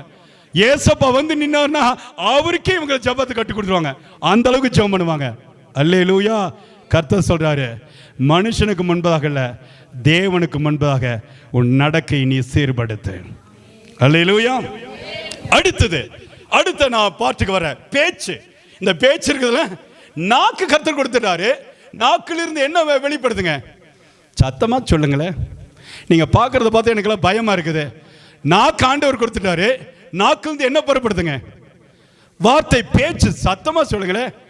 பேச மாட்டீங்களா? பேச மாட்டீங்களா? நாக்கிலிருந்து என்ன வருது? புறப்பட்டு வருது, பேச்சு புறப்பட்டு வரும். ஆமென். நல்லா சொல்லுங்க. நல்லா சொல்லுங்க. பேச்சு புறப்படுகிறது. அல்லேலூயா. இந்த பேசுற பேச்சுல நம்ம என்ன செய்யணும்? ரொம்ப ரொம்ப ஜாக்கிரதையா இருக்கணும். ஹலோ, ரொம்ப ரொம்ப ஜாக்கிரதையா இருக்கு. பேசுற பேச்சுல நாக்க அடக்கி கொள்ளணும். நாக்க பயன்படுத்தி எதை பேசணுமோ அதை தான் பேசணும். அல்லேலூயா சொல்லியிருக்கணும்ல. அல்லேலூயா. ஒரு வசனத்துக்காக பிரசங்கி 5:12 வாசிங்க. பிரசங்கி 5:2 எடுத்து வாசிங்க. கர்த்தர் இங்க ஒரு காரியத்தை நமக்கு அழகாய் காண்பிக்கிறார். பிரசங்கி 5:2. என்னங்க பாஸ்டர் இவ்வளவு வசனத்தை காண்பிச்சாதான் பிசாசு நடுங்க. வாசிங்க. நீ தேவ சமூகத்தில் துணிகரமாய் உன் வாயினால் பேசாமல் மனம் பதறி ஒரு வார்த்தையும் சொல்லாம இரு. கர்த்தர் ஒரு காரியத்தை அழகா சொல்லி பாருங்க. பாருங்க, நீ துணிகரம் வந்துச்சு எது வேணாலும் செய்வாங்க. ஒருத்தனை கொன்னு கூட போட்டுவாங்க, ஒருத்தனை கொலை பண்ணிடுவாங்க. கவனிங்க, துணிகரம் வந்துச்சு எந்த பாவத்தை செஞ்சிடும்? ரகசியமா பாவம், விபச்சார பாவம், வேசித்தன பாவம், இருளுக்குள்ளாக கடந்து போய் பல காரியத்தை செஞ்சிருவாங்க. துணிகரமா எதை செய்யாதீங்க. ஏசப்பா பார்க்கல. கவனிங்க, ஏசப்பா பார்க்கலன்னு சொல்லி நீங்க துணிகரமா செஞ்சீங்கன்னு சொன்னா தேவன் அதை பார்த்து கொண்டே இருப்பார். மனம் பதறி ஒரு வார்த்தையை சொல்லக்கூடாது. 1 தீமோத்தேயு 6:20 சொல்லுகிற, நீங்க எடுத்து வாசிக்க வேண்டாம். சீர்கேடான வீண் பேச்சுகளுக்கு விலகியிரு. சில பேர் நமக்கு பிடிக்காத ஆள் வந்துட்டாங்கன்னா நம்ம என்ன செய்ய? விலகி ஓடிடுறோம்ல. ஐயோ அந்த ஆள் வந்தா அவ்வளோதான், பயங்கரமா என்னது மொக்க போட்டுவான், பயங்கரம் என்னை பேசியே கொண்டுவான், ஓடிடுறோம்ல, ஒளிஞ்சிரோம்ல. கர்த்தர் சொல்றாரு, சீர்கேடான பேச்சுகளுக்கு நீ விலகியிரு. உடைய பேச்சில் பாருங்க, முழு சரீரத்திலையும் நாக்கு உள்ள வெளியே தெரியாது, உள்ள அடங்கி இருக்குது. உள்ள இருக்கிற நாக்குனால வெளியே பல ஆபத்துகள் கடந்து வருகிறது. ஆமென் சொல்லுங்க. அது மட்டும் இல்ல, அந்த நாக்கை பயன்படுத்தி பேசுகிற பேச்சு இருக்குது பார்த்தீங்களா, அது நிமித்தம் பயங்கரமான ஆபத்து, ஒரு சீர்கேடான பேச்சு. இன்னொன்று கர்த்தர் சொல்கிறார், யாக்கோபு 1:19, கேட்கிறதற்கு தீவிரமாயும் பேசுகிறதற்கு பொறுமையாயும் கோபிப்பதற்கு தாமதமாயும் இருக்கணும். ஆமென் சொல்லுங்க. ஃபர்ஸ்ட் என்னங்க? கேட்கறதுக்கு என்னவா இருக்கணும்? தீவிரமா ஒரு காரியத்தை கேட்கணும். கர்த்தருடைய வசனம் சொல்றார், யோச்சா பாசி எப்பதான் செய்தி முடிப்பாரோ அப்படி இருக்கக்கூடாது. இந்த வார்த்தை எனக்காகவே கர்த்தர் பேசுகிறார், எனக்காகவே ஆண்டவர், எனக்காகவே பரலோகத்தின் தேவன் இன்னைக்கு என்னோடு பேசிக்கணும். பேசுறதுக்கு கேட்கறதுக்கு தீவிரமாய் இருங்க. பேசுகிறதுக்கு என்ன, பொறுமையா நீங்க பேசுங்க. பொறுமையா பேசணும். பொறுமையுள்ளவன் இந்த உலகத்தை உலகத்துல ஒரு பழமொழி சொல்லுவாங்க தெரியுமா? ஸ்தோத்திரம். பொறுமையுள்ளவன் தான் எல்லாத்தையும் ஆண்டு கொள்ள முடியும். ஆமீன் சொல்லுங்க. அதுக்கு கோபிக்கிறது, எப்ப பார்த்தாலும் சிடுமூஞ்சி, முன்கோவி. எதுக்கு? ஏமா சாம்பார் உப்பு போடல கோபம், ஏமா இவ்வளவு லேட்டு கோபம், ஏப்பா படிக்கல கோபம், டக்குன்னு கோபம் வந்துரு. முன் கோபம். அவனுக்கு பேர் எனக்கு பேருங்க, முன்கோபக்காரன், முன்கோபின்னு சொல்லுவாங்க. ஆண்டவர் சொல்லி கொடுக்கிறார், கோபிக்கிறதுக்கு தாமதமா இருப்பா. அல்லேலூயா. நீங்க இன்னொரு காரியத்தை கற்றுக் கொடுக்கிட்டா எல்லாரும் எடுத்து வாசிங்க. மத்தேயு 12வது அதிகாரம் 36வது வசனம். எல்லாரும் இந்த வசனத்தை வாசிக்கணும்னு நான் ஆண்டவருடைய வார்த்தையில நான் உணர்த்தப்படுறேன். மத்தேயு 12வது அதிகாரம் 36வது வசனத்தை வாசிங்க. நம்ம இந்த காரியத்தை நாம் கவனிப்போம். மனுஷர் பேசும் வீணான வார்த்தைகளுக்கு எதை குறித்தும் நியாய தீர்ப்பு நாளிலே, சத்தமா சொல்லுங்க, கணக்கு ஒப்புவிக்கப்பட வேண்டும். அல்லேலூயா. மனுஷர் பேசும் வீண் பேச்சுகளுக்கு நியாய தீர்ப்பு நாளிலே கணக்கு ஒப்புவிக்கப்பட வேண்டும். ஐயா, இன்னைக்கு தேவனுடைய சத்தியத்தை சொல்லும் பொழுது நமக்கு சில நேரத்தில் கவலையாக தான் இருக்கு. என்னடா இப்படி ஆண்டவர் இப்படியெல்லாம் எழுதி வச்சிருக்கிறாரு, இந்த வார்த்தையெல்லாம் நமக்கு சொல்லி கொடுக்கிறாரு அப்படின்னு சொல்லிட்டு வீண் பேச்சுகளுக்கு விலகிற. நீ பேசுற ஒவ்வொரு பேச்சுக்கும் கர்த்தருடைய வருகையில கணக்கு ஒப்புவிக்கப்பட வேண்டும். சத்தமா சொல்லுங்களேன், சத்தமா சொல்லுங்களேன். கணக்கு ஒப்புவிக்கப்பட வேண்டும் ஐயா. சரியா? அடுத்ததாக சோத்ரம், சிந்தனை வந்துருச்சு, பேச்சு வந்துருச்சு, நாக்கு வந்துருச்சு. கடைசியா அடுத்தது சில காரியம் சொல்ல. கண்களில உடைய கண் இருக்குது பாத்தீங்களா, ரொம்ப ரொம்ப ஜாக்கிரதையா இருக்கு. நம்ம ஏற்கனவே வாசம்ல மத்திய 5:29 கண், வலது கண் இடரல் உண்டாக்கினால் அந்த வலது கண்ணை எடுத்து போடுன்னு சொல்லிட்டாரு. கீழே சொல்றாரு 1 யோவான் 2:16 மாம்சத்தின் இச்சை, கண்களின் இச்சை, ஜீவனத்தின் பெருமை உலகத்தில் உண்டானவைகளாய் இருக்கிறது. நம்ம பார்க்கிற பார்வையில ஒரு வித்தியாசம் தெரியும் பாத்தீங்களா? கவனிங்க எல்லாரும், என்ன பாருங்க, எல்லாரும் பாருங்க.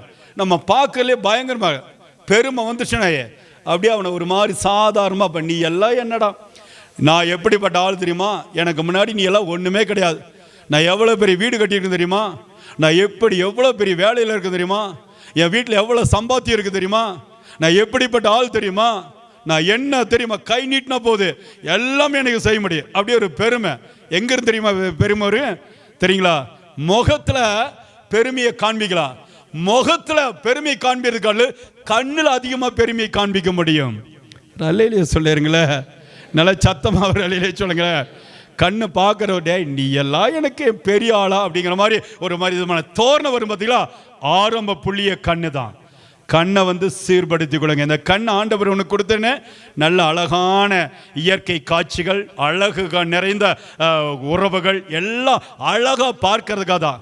நீ இந்த கண்ணினால செல்ல பார்க்கறது, 24 hours செல்லு, 24 hours டிவி முன்னாடியே உட்காந்துட்டு இருக்கிறது, 24 hours இந்த நாடகம் அந்த நாடகம் அந்த சீரியல் போனது எல்லா குப்பையும் தூக்கி என்ன செய்யணும் உள்ளுக்குள்ள போட்டுக்கிறது. கண்ணு வழியா உங்க சரீரத்துக்குள்ள என்ன போகுதுங்க? சத்தமா சொல்லுங்க. ஆண்டவர் எனக்கு ஒரு காரியத்தோணு, கண்ணு வழியா குப்பை உள்ள அப்ப என்ன வேஸ்ட் பாக்ஸ் தெரியும். சில நேரம் சாப்பிடுற சாப்பாடு சரியா சாப்பிடலன்னு வியாதி வந்துடுது. உடனே என்ன பண்ணும், காலையில இருந்து 5 மணிக்குள்ள வாக்கிங், சரியா சோத்ரம், சுகர் வந்துருச்சுன்னா ஊசி, இன்சுலின் ஊசி போட்டுக்கிறது. சில நேரம் ஒபிசிட்டி பயங்கரமா, சரியா சில நேரத்தில் அப்படியே எல்லாமே குப்பை உள்ள போட்டோம்னா எல்லா வியாதி வந்துடுது. இது உடம்புக்கு உண்டான வியாதி. ஆனா கண்ணு வழியா நமக்கு சில வியாதிகளை அனுப்பிட்டே இருக்கிறோம். பிசாசு அனுப்பு, இன்னும் போடு, இன்னும் போடு, இன்னும் இந்த படத்தை பாரு, இன்னும் புது படத்தை பாரு, இந்த பழைய படத்தை பாரு, இந்த பாட்டை கேளு, சரியா இந்த நாடகத்தை பாரு, இந்த சீரியலை பாரு, இந்த செல்போனை பாரு, இந்த இதுல ஷார்ட்ஸ் பாரு. அப்படியே பிசாசு மயக்கி கொண்டே இருப்பான். கவனிங்க, நல்லதை மட்டும் நீங்க எடுத்துங்க. செல்போன்ல நல்லதை மட்டும் எடுங்க. கர்த்தருடைய வசனத்தை கேட்குறீங்களா? சில நேரத்தில் சில ஸ்போர்ட்ஸ் பார்க்குறீங்களா? சில அறிவுபூர்வமான காரியத்தை அதோடு நிறுத்திங்க. அதை விட்டுட்டு கண்ணு வழியா பொல்லாத காரியத்தை நீங்க அனுப்பும் பொழுது வியாதிகளை நீங்கள் சுமந்து கொள்ள நேரிடும். அல்லேலூயா, அல்லேலூயா சொல்லிருங்களே. இத்தனை இருக்குதா பாஸ்டர்? இத்தனையெல்லாம் சரி, ஆமா இதெல்லாம் சரிப்படுது. அடுத்தது முக்கியமான ஒரு காரியத்துக்கு, ரொம்ப இம்பார்ட்டன்ட் ஒரு காரியத்துக்கு வர உடையில. ஆமீன் சொல்லுங்க. எதுலீங்க? சத்தமா சொல்லுங்களேன், நல்ல சத்தமா சொல்லுங்க. எதுலீங்க? ட்ரெஸ் கோடு, உடையில. நம்ம உடை உடுத்திருமல, இந்த உடையில ரொம்ப ரொம்ப ஜாக்கிரதை. இதெல்லாம் சுத்திகரிக்கப்பட வேண்டியது அவசியமா இருக்கிறது. இன்னைக்கு பாருங்க, பொம்பளை போடுற ட்ரெஸ், பெண்கள் போடுற ட்ரெஸ் ஆண்கள் போட்டுக்கிறானுங்க, ஆண்கள் போடுற ட்ரெஸ் பெண்கள் போட்டுக்கிறாங்க. அல்லேலூயா சொல்லுங்க. பிள்ளைங்க தான் கூந்தல் முடி இவ்வளவு தூரம் வளர்த்துக்கிறாங்கன்னா, இன்னைக்கு பசங்க என்ன செய்யறாங்க, நல்லா முடி வளர்த்து பின்னாடி ஒரு ஏர்பேன் போட்டுக்கிறானுங்க, அப்படியே முடியை கோதி விட்டுக்கிறாங்க. அல்லேலூயா சொல்லுங்க. கர்த்தர் அது குறித்து சொல்றாரு பாருங்க அந்த வசனத்தை. உபாகமம் எல்லாரும் எடுத்து வாசிங்க. உபாகமம் 22:5 வசனத்தை ஒருத்தர் எடுத்து வாசிங்க. 22:5 உபாகமம் 22 டியூட்ரோமனி வாசிங்க. உபாகமம் 22:5 எடுத்து டக்குன்னு வாசிங்க. புருஷன் உடைகளை ஸ்திரீகள் தரிக்கலாகாது. நிறுத்தி நிதானமா வாசிங்க சிஸ்டர். ஸ்திரீகளின் உடைகளை புருஷர்கள் தரிக்கலாகாது. கீழே வாசிங்க. அப்படி செய்கிறவர்கள் எல்லாரும் உன் தேவனாகிய கர்த்தருக்கு எப்படிப்பட்டவங்க? அருவருப்பானவங்க. அல்ல எல்லாம் சேர்ந்து சொல்லுங்க, எல்லாம் சேர்ந்து சொல்லுங்க, அருவருப்பானவங்க. எல்லாரும் சேர்ந்து சொல்லுங்களேன், அருவருப்பானவங்க. பக்கத்தில் இருக்கிறவங்களுடைய ட்ரெஸ்ஸை பாருங்க, ட்ரெஸ் கோட் எப்படி இருக்குது? நம்ம சபைக்கு வரும் பொழுது அழகா நீட்டா ட்ரெஸ் பண்ணி நல்லா உடை உடுத்திட்டு அழகா நீங்க வாங்க. ஆனா ஆண்டவர் சொல்றாரு, புருஷன் உடைக்கிற உடைய மனைவியும், மனைவி உடுத்துக்கிற உடையை புருஷனும் போட்டுக்கிட்டு வரதுனால தாயா இன்னைக்கு உலகம் சீர்பட்டு கிடக்குது, சீர்கட்டு கிடக்குது. நிறைய பேருக்கு எப்படி ட்ரெஸ் பண்ணுறதுன்னு இன்னும் தெரியறதில்ல. வயசாயிடுச்சு, எப்படி ட்ரெஸ் பண்ணுவேன்னு.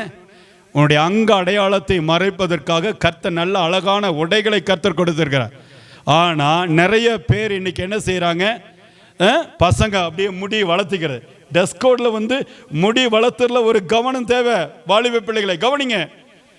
சும்மா எது வேணாலும் செஞ்சலான்னு சொல்லிட்டு ட்ரெஸ் போடும்போது அழகா போடுங்க. அடுத்தவங்களுக்கு ஒரு அது வந்து உன்னை குறித்து ஒரு விமர்சனம் பண்ற அளவுக்கு இருக்கக்கூடாது. பல பேர் அப்படியே பல்ல இழிச்சிட்டு வருவானுங்க. ஓ, இந்த பிள்ளை பார்த்தா அழகா இருக்குது, இந்த பையனை பார்த்தா நல்லா இருக்கு, கம்மல் போட்டிருக்கிறான், நல்லா அப்படியே செயின் போட்டிருக்கிறான், எப்ப பார்த்தாலும் பிரேஸ்லெட் போட்டிருக்கான், அப்படியே. ஐயோ, கவனிங்க, உடை உடுத்தல ரொம்ப ரொம்ப ஜாக்கிரதையா இருக்கணும். அதனால்தான் பிசாசு அதுல வந்து கவனம் கண்ணி வைக்கிறான். 1 தீமோத்தேயு 2வது அதிகாரம் 9-10 வாசிங்க.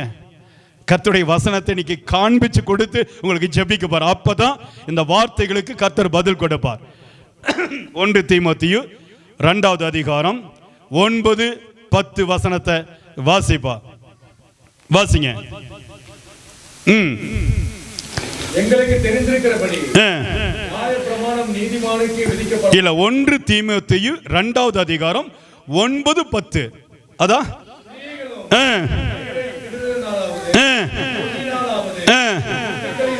முத்துக்களினாலாவது விலையேற பெற்ற வஸ்திரங்களினால் தங்களை அலங்கரிய. இன்னைக்கு என்ன நினைக்கிறாங்க சிஸ்டர், கவனிங்க.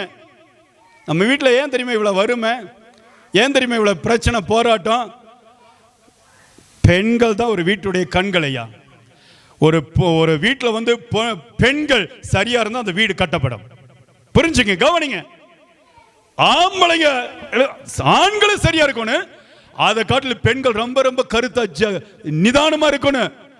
எப்ப பார்த்தாலும் கண்ணாடிக்கு போய் நின்றுட்டு வேணுங்கிறதெல்லாம் வாங்கி ஆபரணங்களை வாங்கி போட்டு சரியா எல்லாம் என்னென்ன உடை உடுத்தணும் எல்லாம், இதெல்லாம் ஆண்டவர் வந்து வெறுக்கிறார்.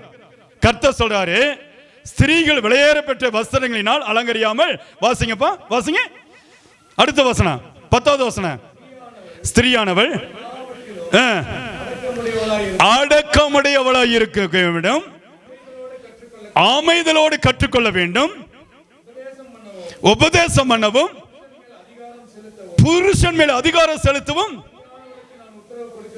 ஸ்திரீயானவளுக்கு நான் உத்தரவு கொடுக்கிறது இல்லை, அவள் அமைதலாய் இருக்க வேண்டும். அல்லேலூயா. அப்ப அவளுடைய வஸ்திரம் என்னமா இருக்கணும்? அமைதியா இருந்து குடும்பத்தை நிதானமா இருந்து புருஷனுக்கு கீழ்ப்படிந்து குடும்பத்தின் பிள்ளைகளுக்கு, மாமனார் மாமியாருக்கு, உறவுகளுக்கு கீழ்ப்படிந்து அமைதலாய் இருந்து வாழ்க்கையை நடத்த வேண்டும். அல்லேலூயா. இன்னும் சின்ன சின்ன குறிப்பு தான் நான் சொல்லிட்டு உங்களுக்கு ஜெபிக்கிறேன். தொழில் செய்யறாங்களே, பிசினஸ் பண்றாங்களே, அவங்க வாழ்க்கையில சில காரியத்தை சீர்படுத்தும் சொல்றாரு. கள்ள தராசு, நீதிமொழிகள் 11:1 சொல்கிறது, கள்ள தராசுக்கு கர்த்தருக்கு அருவருப்பானது. இன்னைக்கு நிறைய பேருடைய பிசினஸ் ஏன் விருத்தி ஆகிறது இல்லை? பொய் சொல்லி வியாபாரம் பண்ணுறது, பொய் சொல்லி நிலத்தை விற்கிறது, பொய் சொல்லி சோத்திரம் தொழில் செய்வது, இதெல்லாம் கர்த்தர் அருவருக்கிறார். 1 தீமோத்தேயு 6:10 சொல்லுகிறது, பண ஆசை வந்துருச்சுன்னா எந்த பொய் வேணாலும் சொல்லுவாங்க. பண ஆசை எல்லா தீமைக்கும் வேர் என்று சொல்லுகிறது. தம்பி கவனிங்க, பண ஆசை எல்லா தீமைக்கும் வேர். நீதிமொழிகள் 22:1 சொல்லுகிறது, திரளான ஐஸ்வர்யத்தை பார்க்க. நீங்க நிறைய பேர் என்ன, நீங்க நிறைய பணம் சம்பாதிக்கணும், வீட்டில் காரு பங்களா, நிறைய நகை நட்டு, நிறைய பீரோ, நிறைய புடவை பீரோ, நிறைய எல்லா ஆபரணம் வச்சு வாங்கிக்கணும். கவனிங்க, அதை காட்டிலும் நற்கீர்த்தி உங்களுக்கு நலமானது. நற்பெயர். உன் பேரை சொன்னாவே ஐயா இவரா அருமையான தங்கமான மனுஷன், ஜப வீரன், எப்பவுமே ஆண்டவரை பக்தியோடு இருப்பாங்களே, நல்லா ஜபிக்கிறவங்களாச்சே, பயந்து ஆண்டவருக்கு பயந்து வாழ்றீங்களாச்சே, இவங்க பயந்து உண்மையா வியாபாரம் செய்வாங்களே, தொழில் கடை நடத்துவாங்களே. உங்களுக்கு ஒரு சின்ன பெட்டி கடை இருக்கலாம், ஒரு மளிகை கடை இருக்கலாம், அல்லது ஒரு பெரிய டிபார்ட்மெண்ட் ஸ்டோர் இருக்கலாம், அல்லது உங்களுக்கு ஒரு பிசினஸ் கர்த்தர் கொடுத்திருக்கலாம், ஒரு ரியல் எஸ்டேட் கொடுத்திருக்கலாம். கவனிங்க, ரொம்ப ரொம்ப ஜாக்கிரதையா இருந்து அந்த தொழிலை செய்ய நீங்கள் கற்றுக்கொள்ள வேண்டியது அவசியமாக இருக்கிறது. சரியா? அடுத்தது வீடு இருக்குதுல்ல, வீடு இருக்குதுல்லங்க, எல்லாமே முடிச்சு. இப்ப நான் எங்க வாழ்றேன்? வீட்டுக்குள்ள வாழ்றேன். இந்த வீடு சுத்திகரிக்கப்பட வேண்டும். சரியா? இந்த வீட்டுக்குள்ள என்ன தெரியுமா இருக்கக்கூடாது? எபேசியர் 4வது எடுத்து வாசிங்க, ஒருத்தர் எடுத்து வாசிங்க. எபேசியர் 4வது அதிகாரம் 31வது வசனம், 31, ஒரே ஒரு வசனம். வீட்டுக்குள்ள என்ன இருக்கணும்? தேவனாகிய கர்த்தர் சொல்றாரு, ஒரு வீட்டுக்குள்ள எது இருந்தா சந்தோஷம் மகிழ்ச்சி வரும்? கர்த்தர் உங்களுக்கு சொல்ல. எபேசியர் 4வது அதிகாரம் 31வது வசனத்தை, சகல விதமான கசப்பும் கோபமும் மூர்க்கமும் கூக்குரலும் தூஷணமும் துர்க்குணமாட்ட எந்த துர்க்குணமும் உங்கள் வீட்டை விட்டு, உங்களை விட்டு நினைச்சன உங்க வீட்டை விட்டு நீங்க கடவுது. அல்லேலூயா சொல்லிருங்க. எத்தனை கர்த்தர் களை எடுக்கிறாரு பாருங்க. 1 2 சுத்திகரிக்க வேண்டியது எவ்வளவு இருக்குது பாருங்க. நம்ம கண்ணுக்கு தெரியாம இருக்குது பாருங்க. நாக்குல உண்மை வேணும், பேச்சுல உண்மை வேணும், சோத்திர எண்ணத்துல உண்மை வேணும், சரீரத்துல உண்மை வேணும். சரியா? எத்தனை காரியத்தை கர்த்தர் கற்றுக்கூட நடக்கையில உண்மை வேணும். இதெல்லாம் சுத்திகரிக்கப்பட வேண்டும். ஐயா, இன்னைக்கு கிறிஸ்தவ குடும்பம் ஏன் இந்த வறுமை? ஆண்டவர் சொல்றாரு, உனக்கு உன் தலைக்கு மேல மகிழ்ச்சியும் சந்தோஷம் இருக்கும். ஆண்டவர் இருக்கிற இடத்துல இருக்கு. ஆனா ஆண்டவர் சொல்லாத காரியம் செஞ்சீங்கன்னா இதெல்லாம் உங்களுக்கு இருக்கும். இதை இன்னைக்கு என்ன செய்யணும்? சுத்திகரிக்கப்பட வேண்டியது. கடைசியா ஊழிய பாதையில ஊழியர்களுக்கு ஒரு வார்த்தை கர்த்தர் சொல்றாரு. ஊழியம் செய்கிறவங்க 2 கொரிந்தியர் 6:13 குற்றம் சாட்டப்படாதவர்களா இருக்கணும், இடரல் உண்டாக்காதவர்களா இருக்கணும். சரியா?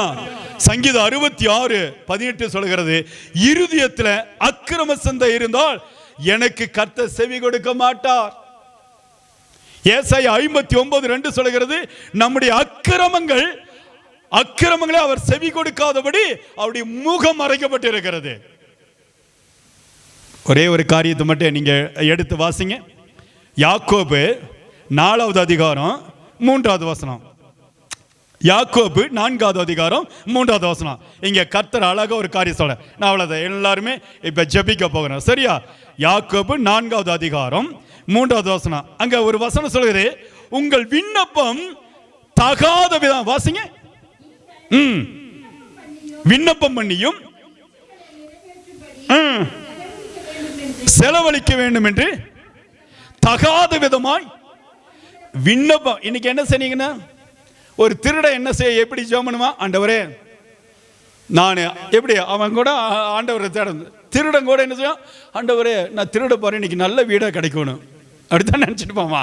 பொய் சொல்றீங்க, எப்படி சொல்றாங்க? பொய் சொல்லிட்டு, ஆண்டவரே நான் தெரியாம பொய் சொல்லிட்டேன். அடுத்து மறுபடியும் இன்னொரு 7 முறை மன்னிக்கிற தேவன். நம்ம ஆண்டவருக்கு ஒரு பேர் வச்சிருக்கோம்ல, 7 அப்ப என்ன, நீ எப்ப வேணாலும் தப்பு செஞ்சுட்டு பொய் சொல்லிட்டு ஆண்டவர் மன்னிச்சுட்டே இருப்பார். கவனிங்க, கிருபாதார பலி உங்களுக்கு மேல ரத்தத்தை ஊற்றிட்டாரு, ரத்தத்தை ஊட்டப்பட்டு இருக்கிறது. ஆனா மறுபடியும் ரத்தத்தை ஊற்றி நீங்க கழுவன்னு சொன்னீங்கன்னா ஆண்டவர் செய்யவே மாட்டார். இது நியாய தீர்ப்பு நாட்களுக்காக நீங்க வந்திருக்கிறீங்க. கர்த்தர் சொல்றாரு, ஊழியக்காரர் எல்லாத்தையும் போய் தலையை கொடுக்கிறது. எந்த ஊழியக்காரர் வந்தாலும் சரி, ஐயோ சுகமளிக்கிற ஊழிய, ஐயோ நல்லா வல்லமையா ஜெயிப்ப, அவர் போட்டு 4 டைம் தலையை போட்டு ஆட்டி உலுக்கி உங்க தலையில இருக்க முடியலாம் 4 கொத்து அப்படி பிடிங்க எரிஞ்சுட்டா அவங்களுக்கு சரியாயிடுச்சு. அவருக்கு என்ன ஆவி இருக்கு கண்டுபிடிக்கணும்ல? கெட்ட ஆவி இருக்குதா? நல்ல ஜெபிக்கிற மனுஷனா? அவருக்குள் விபச்சார ஆவி இருந்துச்சுன்னா அந்த விபச்சார ஆவி அவருடைய கை மூலமா அங்க தலைக்கு மேல வந்துடும். புரிஞ்சுங்க. கெட்ட ஆவி இருந்துச்சுன்னா, தூங்குற ஆவி இருந்துச்சுன்னா நீங்க தூங்கிட்டு கை வச்சு தூங்கிட்டே இருப்பீங்க. புரியுதுங்களா? ஏன் தெரியுமா? ஊழியக்காரர், உங்க சபை மக்களுக்கு மேலாக ஆண்டோடைய ஊழியக்காரர் மட்டும்தான் கை வைக்கணும். ஏன் தெரியுமா? உங்களை குறித்து அவருக்கு மட்டும்தான் தெரியும். ஆமேன்னு சொல்லுங்க. உங்களை குறித்து பாரம் எடுத்து ஜெபிக்கிற ஒரே தேவ மனுஷன் உங்க ஊழியக்காரர் மட்டும்தான். அந்தந்த சபை ஊழியக்காரங்க மட்டும்தான். நினைச்சுட்டு எல்லாம், ஐயோ இவர் பிரபலமான ஊழியக்காரர், இவர் வல்லமையான ஊழிய, உலகத்தை கலக்குகிறவர், அவர் 10 லட்ச ரூபா 50 லட்ச ரூபா கடன் வாங்கி வச்சிருப்பார். அவர் கை வச்சார்னா அந்த கடனின் ஆவி உன் தலைக்கு மேல வந்துடும். அல்லேலியா சொல்லிருங்களே, அல்லேலியா சொல்லிருங்களே. இதெல்லாம் ரொம்ப ஜாக்கிரதையா இருக்க வேணும். கடைசியா நம்ம எல்லாரும் எழுந்து நின்று ஒரே ஒரு வசனத்தை மட்டும் நம்ம ஒரு காரியத்தை வாசித்து நம்ம எல்லாரும் ஜெபிக்க போறோம். சரியா? வாசிங்க. மத்தேயு எழுதின சுவிசேஷ புத்தகம் 12வது அதிகாரம் 36வது. எல்லாரும் எழுந்து நின்று இந்த வார்த்தைகளை வாசித்து நாம ஜெபிக்க போகிறோம். தேவனாகிய கர்த்தர் நம்மை ஆசீர்வதித்து உயர்த்துவாராக. ஹல்லேலூயா. நன்றியோடு துதிக்கிறோம் அப்பா, நன்றியோடு துதிக்கிறோம். எல்லாரும் மத்தேயு 12வது அதிகாரம் 36வது வசனத்தை ஒருவர் வாசிங்க.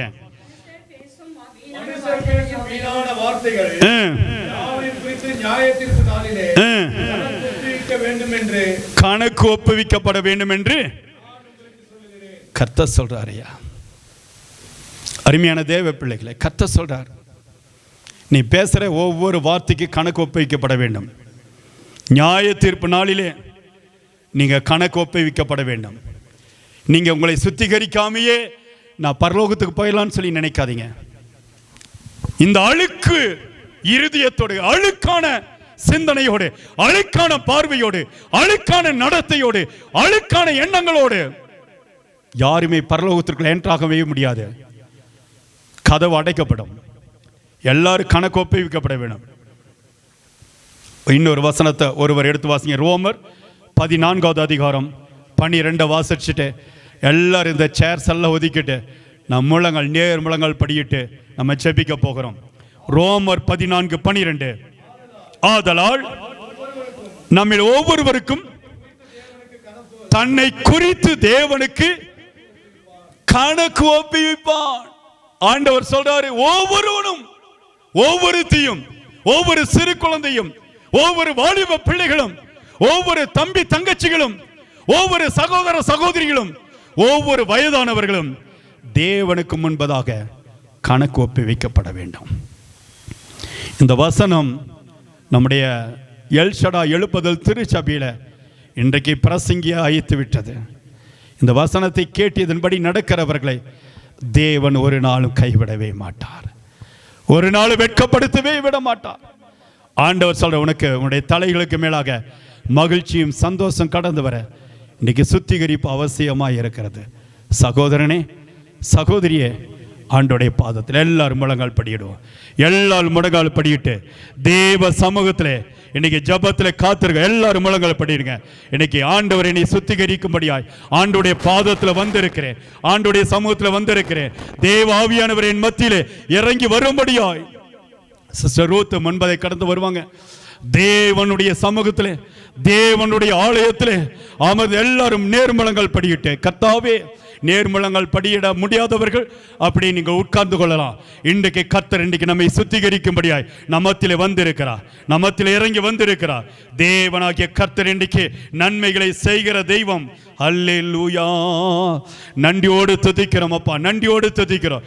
கடந்த நாட்களிலே தேவனாகிய கர்த்தர் நம்முடைய ஊழியத்திலிருந்து அநேகருக்கு பல நன்மைகளை செய்திருக்கிறார். சென்னை பள்ளிக்கரணையில் ஒரு சகோதரிக்கு அவங்களுடைய மகனுக்கு பலவீனம் இருந்தது. அந்த பலவீனத்தை கர்த்தர் மாற்றினார். சரீரத்தில் பயங்கரமான பலவீனம் இருந்தது, அந்த பலவீனத்தை கர்த்தர் மாற்றினார். திருச்சியில் இங்கே வந்து உட்காருமா, திருச்சியில் திருச்செல்வி சகோதரி இருக்காங்க. அவங்களுடைய மகள் பிரீதா கிட்னி ஸ்டோன் இருந்துச்சு. அவங்க நம்முடைய யூடியூப் நிகழ்ச்சி பார்த்த அந்த ஜெப வேளையிலேயே அவங்க ஜெபித்த பொழுது 15 நாட்கள் அவங்க ஆஸ்பத்திரியில் இருந்தாங்க. கர்த்தர் அவங்களுக்கு அந்த கிட்னி வியாதியை மாற்றி கிட்னி ஸ்டோன் எடுத்துப்பட்டு பூரண சுகத்தை கர்த்தர் கொடுத்திருக்கிறார். சென்னையில் சகாயராஜ் ஐயா என்று சொல்லி அவர் ஒரு அன்பு நிறைந்த தேவ மனிதன் இருக்காரு. அவருடைய மகள் ஹெப்சிபா சார்ல்ஸ், மருமகன் சார்ல்ஸ் ஹெப்சியாப்பாவுக்கு கனடா தேசத்தில் ஒரு நல்ல வேலை கிடைக்கணும்னு சொல்லி ஜெபம் பண்ணாங்க. வேலை கிடைச்சது. அங்கே பிஆர் பெர்மனன்ட் ரெசிடென்சி அந்த ஆர்டர் கிடைக்கணும் பல நாட்கள் ஜெபிச்சுட்டு இருந்தோம். தேவன் ஜெபத்தை கேட்டு பிஆர் ரெசிடென்சியை கர்த்தர் கொடுத்த அப்ரூவல் அந்த கனடா கவர்மெண்ட்லேருந்து கர்த்தர் கொடுக்க உதவி செய்தார். சிஸ்டர் தீபா, நம்முடைய சர்ச்சை சேர்ந்த தீபா, அவங்களுக்கு கேன்சர் வியாதியிலிருந்து கர்த்தர் சுகத்தை தந்தார். எல்லநெல்லியில் ஒரு அன்பு தங்கச்சி ரேவதின்னு சொல்லி இருக்காங்க. அவங்களுடைய சகோதரனுடைய குழந்தைக்கு ஹார்ட் பீட் நின்றுச்சு. குழந்தைக்கு ஹார்ட் பீட் இல்லை, கண்ணீரோடு வந்தாங்க. ஜெபம் பண்ணணும். அவங்க கோயம்புத்தூர் ஆஸ்பத்திரி போய் செக் பண்ணும் பொழுது நின்று போன ஹார்ட் பீட்டை கர்த்தர் மறுபடி துடிக்கும்படியான அந்த நல்ல பலத்தை கர்த்தர் கொடுத்தார். கர்த்தருடைய நாமத்திற்கு ஸ்தோத்திரம். அது மட்டுமில்ல, இன்றைக்கு காலையில் சிஸ்டர் திலகம் கோயம்புத்தூர்லேருந்து 1.5 மாதம் எனக்கு தூக்கமே இல்லைங்க பாஸ்டர். நான் விழுந்து கை அடிபட்டுருச்சு, பயங்கரமான கெட்ட சொப்பனம், எனக்காக ஜெபம் பண்ணுங்கன்னு சொன்னாங்க. கர்த்தர் அதிலிருந்து விடுதலை கொடுத்து அவங்க நல்ல நித்திரை நல்ல தூக்கத்தை கொடுத்து தேவன் அவர்களை சுகமாய் தங்கி இருக்க பண்ணினார். கடைசியாக குலசேகரம் பாஸ்டர் ஜான் கிறிஸ்டி, அவங்களுக்கு ஆண்டவர் ஹார்ட் அட்டாக்ல இருந்து கர்த்தர் விடுதலை கொடுத்தார். ஆன்ஜியோ பண்ணணும்னு சொல்லி உதகை ஸ்தோத்திரம் ஊட்டியில் இருக்கிற மெடிக்கல் காலேஜில் சொல்லிட்டாங்க. ஆனால் கோயம்புத்தூர் கொண்டு போய் அவளை செக் பண்ணும் பொழுது உங்களுக்கு ஹார்ட் அட்டாக்கே இல்லை, கர்த்தர் சுகத்தை கொடுத்துறேன்னு சொன்னீங்க. அல்லேலூயா. எல்லாரும் கரங்களை உயர்த்துங்க, எல்லாரும் கரங்களை உயர்த்துங்க, எல்லாரும் வலது கரத்தை உயர்த்துங்க. தேவனாகிய கர்த்தர் இந்த அற்புதத்தை செய்திருக்கிறார். அற்புதம் செய்த தேவனுக்கு நன்றி செலுத்தி, அது மட்டுமல்ல, என்னுடைய கரத்தில் இந்த வாரம் நான் 3 நாள் ஜெபிக்கும் பொழுது அநேக பிள்ளைகள் ஜெப குறிப்பை அனுப்பியிருக்காங்க. அந்த ஜெப குறிப்புகளை அருமையான சகோதரி பாஸ்டமா கையில் வச்சிருக்காங்க. இப்போ சொல்லப்பட்டதான எல்லா அற்புதங்களுக்காக ஸ்தோத்திரம். இந்த வாரம் முழுவதும் நம்முடைய ஊழியத்துக்கு அனுப்பி இருக்கிறதான எல்லா விண்ணப்பங்களுக்காக எல்லாரும் கரங்களை உயர்த்தி ஸ்தோத்திரம் பண்ணுங்க. எல்லாரும் கரங்களை கண்ணை மூடி ஸ்தோத்திரம் பண்ணி இந்த காரியங்களுக்கு ஜெபிப்பாங்க. ஆண்டவருடைய நாமத்தை நாம் மகிமைப்படுத்தலாம். எங்கள் அன்பின் பரலோக பிதாவே, ஆண்டவரே உம்மை நன்றியோடு துதிக்கிறோம். நேற்றும் இன்றும் என்றென்றும் மாறாதவரே உம்மை நன்றியோடு துதிக்கிறோம். ஜீவன் உள்ளவரே உம்மை நன்றியோடு துதிக்கிறோம். ஜீவிக்கிறவரே உம்மை நன்றியோடு ஸ்தோத்தரிக்கிறோம். கர்த்தாவே உம்மை வாழ்த்துகிறோம், வணங்குகிறோம், போற்றுகிறோம், புகழுகிறோம். ராஜா, ஒருவராய் பெரிய அதிசயங்களை செய்கிறவரே உம்மை நன்றியோடு துதிக்கிறோம். அற்புதங்களை செய்கிறவரே உம்மை நன்றியோடு துதிக்கிறோம். என்றென்றைக்கு மாறாத உம்முடைய கிருபைக்காய் உம்மை நன்றியோடு துதிக்கிறோம். உம்மை நோக்கி வந்த பிள்ளைகளை ஒரு நாளும் நீர் வெட்கப்பட்டு போக விடாத தகப்பனே உம்மை நன்றியோடு துதிக்கிறோம். ராஜா, கர்த்தாவே ஆண்டவரே உம்மை ஸ்தோத்தரிக்கிறோம். இந்த மாதம் முழுவதும் ஆண்டவரே எங்களையும் எங்கள் குடும்பங்களையும் எங்கள் ஊழிய குடும்பங்களையும் கர்த்தாவே நீங்கள் கைவிடாது கரம் பற்றி வழி நடத்தி வருகிற தயவுக்கு நன்றி. உம்மை நோக்கி பார்த்த முகங்கள் வெட்கப்பட்டு போனதில்லை. ராஜா, ஆவியானவரே கர்த்தாவே உம்மை நன்றியோடு உம்மை ஸ்தோத்தரிக்கிறோம். நீர் ஆண்டவரே இயற்கைக்கு அப்பாற்பட்ட அற்புதங்களை செய்கிறீரே, உமக்கு நன்றி ஆண்டவரே. கடந்த வாரத்திலே ஆண்டவரே எல்லாம் நாங்கள் ஏறெடுத்த இந்த ஸ்தலத்திலே ஆண்டவர், இந்த ஜெப ஆலயத்திலே ஆண்டவரே நாங்கள் ஏறெடுத்த எல்லா ஜெபங்களுக்கும் கர்த்தாவே நீங்கள் எங்களுடைய விண்ணப்பங்கள் எல்லாவற்றுக்கும் ஆண்டவரே நீர் பதில் கொடுத்தீர். ஆண்டவரே உம்முடைய செவிகளை திறந்து ஆண்டவரே கர்த்தாவே உம்முடைய கரங்களினால் ஆண்டவரே நீர் அநேக அற்புதங்களை செய்தீர். உம்மை நன்றியோடு துதிக்கிறோம். இந்த வாரத்திலும் ஆண்டவரே கர்த்தாவே இந்த விண்ணப்பங்களை மீண்டுமாய் கர்த்தாவே உம்மை நன்றியோடு துதிக்கிறோம். ராஜா, நீர் ஒருவர் மாத்திரமே அதிசயத்தின் தேவன், நீர் ஒருவர் மாத்திரமே அற்புதத்தின் தேவன். ஆண்டவரே ஏசப்பா உம்மை நன்றியோடு துதிக்கிறோம். மனுஷரால் கூடாதது எங்கள் தேவனால் மாத்திரமே கூடும். ராஜா, நீர் அப்படி செய்த தயவுக்காய் நன்றி செலுத்துகிறோம். இந்த விண்ணப்பங்களையும் கூட கர்த்தாவே எங்கள் தேவனுடைய பொற்கரத்தில் மீண்டுமாய் நாங்கள் ஒப்பு கொடுத்து ஜெபிக்கிறோம். ராஜா, ஆண்டவரே இந்த எல்லா ஜெப குறிப்புகளுக்கும் கர்த்தாவே என் தேவன் இந்த வாரத்திலும் அபரிவிதமாய் ஆண்டவரே நீர் அற்புதங்களை செய்யும்படியாய் உம்முடைய கரத்தில் ஒப்பு கொடுக்கிறோம். என் தகப்பன் நீர் செய்ய வல்லவர் என்று நாங்கள் விசுவாசிக்கிறோம். ஆண்டவரே ஏசப்பா, ஜீவனுள்ள தேவன் ஆண்டவரே, நாங்கள் வேண்டுவதற்கும் நினைப்பதற்கும் அதிகமாய் நீர் கிருபை செய்கிற தகப்பன். இந்த எல்லா விண்ணப்பங்களுக்கும் என் தகப்பன் ஆண்டவரே பரலோகத்தில் இருந்து நிறைவான நன்மைகளை கர்த்தாவே நீர் கொட்டு கொடுக்கும்படியாய் நாங்கள் ஜெபிக்கிறோம். இந்த வாரத்திலே நாங்கள் ஆண்டவரே ஸ்தோத்தரிக்கிறோம். ஆண்டவரே கர்த்தாவே, கர்த்தர் செய்வது எதுவோ அது வாய்க்கும் என்று சொன்னீர் ஆண்டவரே. அப்பா, இந்த எல்லா ஜெபங்களையும் என் தகப்பன் ஆண்டவரே கர்த்தாவே நன்றியோடு துதிக்கிறோம். நீர் செய்ய வல்லவர் என்று விசுவாசத்தோடு ஆண்டவரே நாங்கள் சபை குடும்பமாய் இந்த ஜெபங்களை ஏறெடுக்கிறோம். கர்த்தாவே, என் தகப்பன் ஆண்டவரே நீர் பதில் கொடுக்கும்படியாய் ஜெபிக்கிறோம்.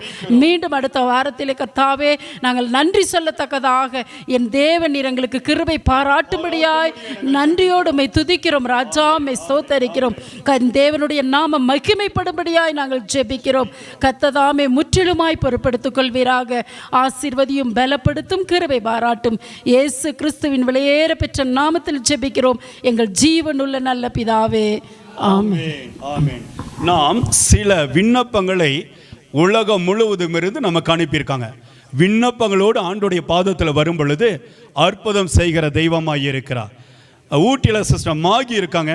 அவங்களுக்கு கால் வலி சுகமாகணும், கணவனுக்கு வாத நோய் அந்த பலவீனம் மாறணும், குடும்பத்தில் கட்டுகள் எல்லாம் உடைக்கப்படணும்.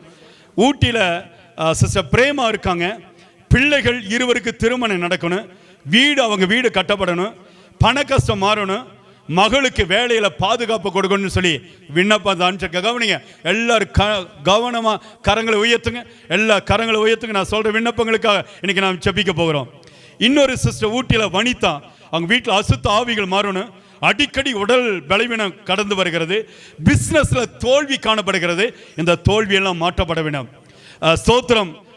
அருமையான அன்பு தங்கச்சி பைக்கர், அவளை அன்பு மகள் பிரீத்தா இருக்காங்க.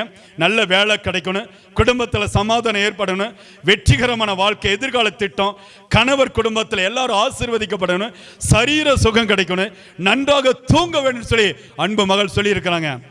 சென்னையில் ஸ்தோத்திரம் மோகனா கிரேஸ் அவங்க சொல்லிக்க, அவருடைய இரண்டாவது மகள் எலிசபெத் உமா அவங்க ரட்சிக்கப்படணும், ஆலயத்துக்கு வந்து ஆண்டவரை தேடணும், 3 மகள்களும் ஆசீர்வதிக்கப்படணும். இவருடைய மூத்த மகளுக்கு இந்தியன் ஆயில் கம்பெனியில் நல்ல வேலை கிடைக்கணும். அடுத்த 2 பிள்ளைகள் மேகா யாபேஸ் கல்லூரியில் படிக்கிறாங்க, அவங்களை கர்த்தர் ஆசீர்வதிக்கப்படணும். கடன் பிரச்சனை மாறணும். இவர்களுடைய பிஸ்னஸ் லேடிஸ் ஹாஸ்டல் வச்சிருக்காங்க, அது ஆசீர்வதிக்கப்படணும். சகோதரியின் ஃப்ரெண்டு காரைக்காலில் இருக்காங்க, அந்த சகோதரிக்கு குழந்தையின் பாக்கியம் கிடைக்கணும்.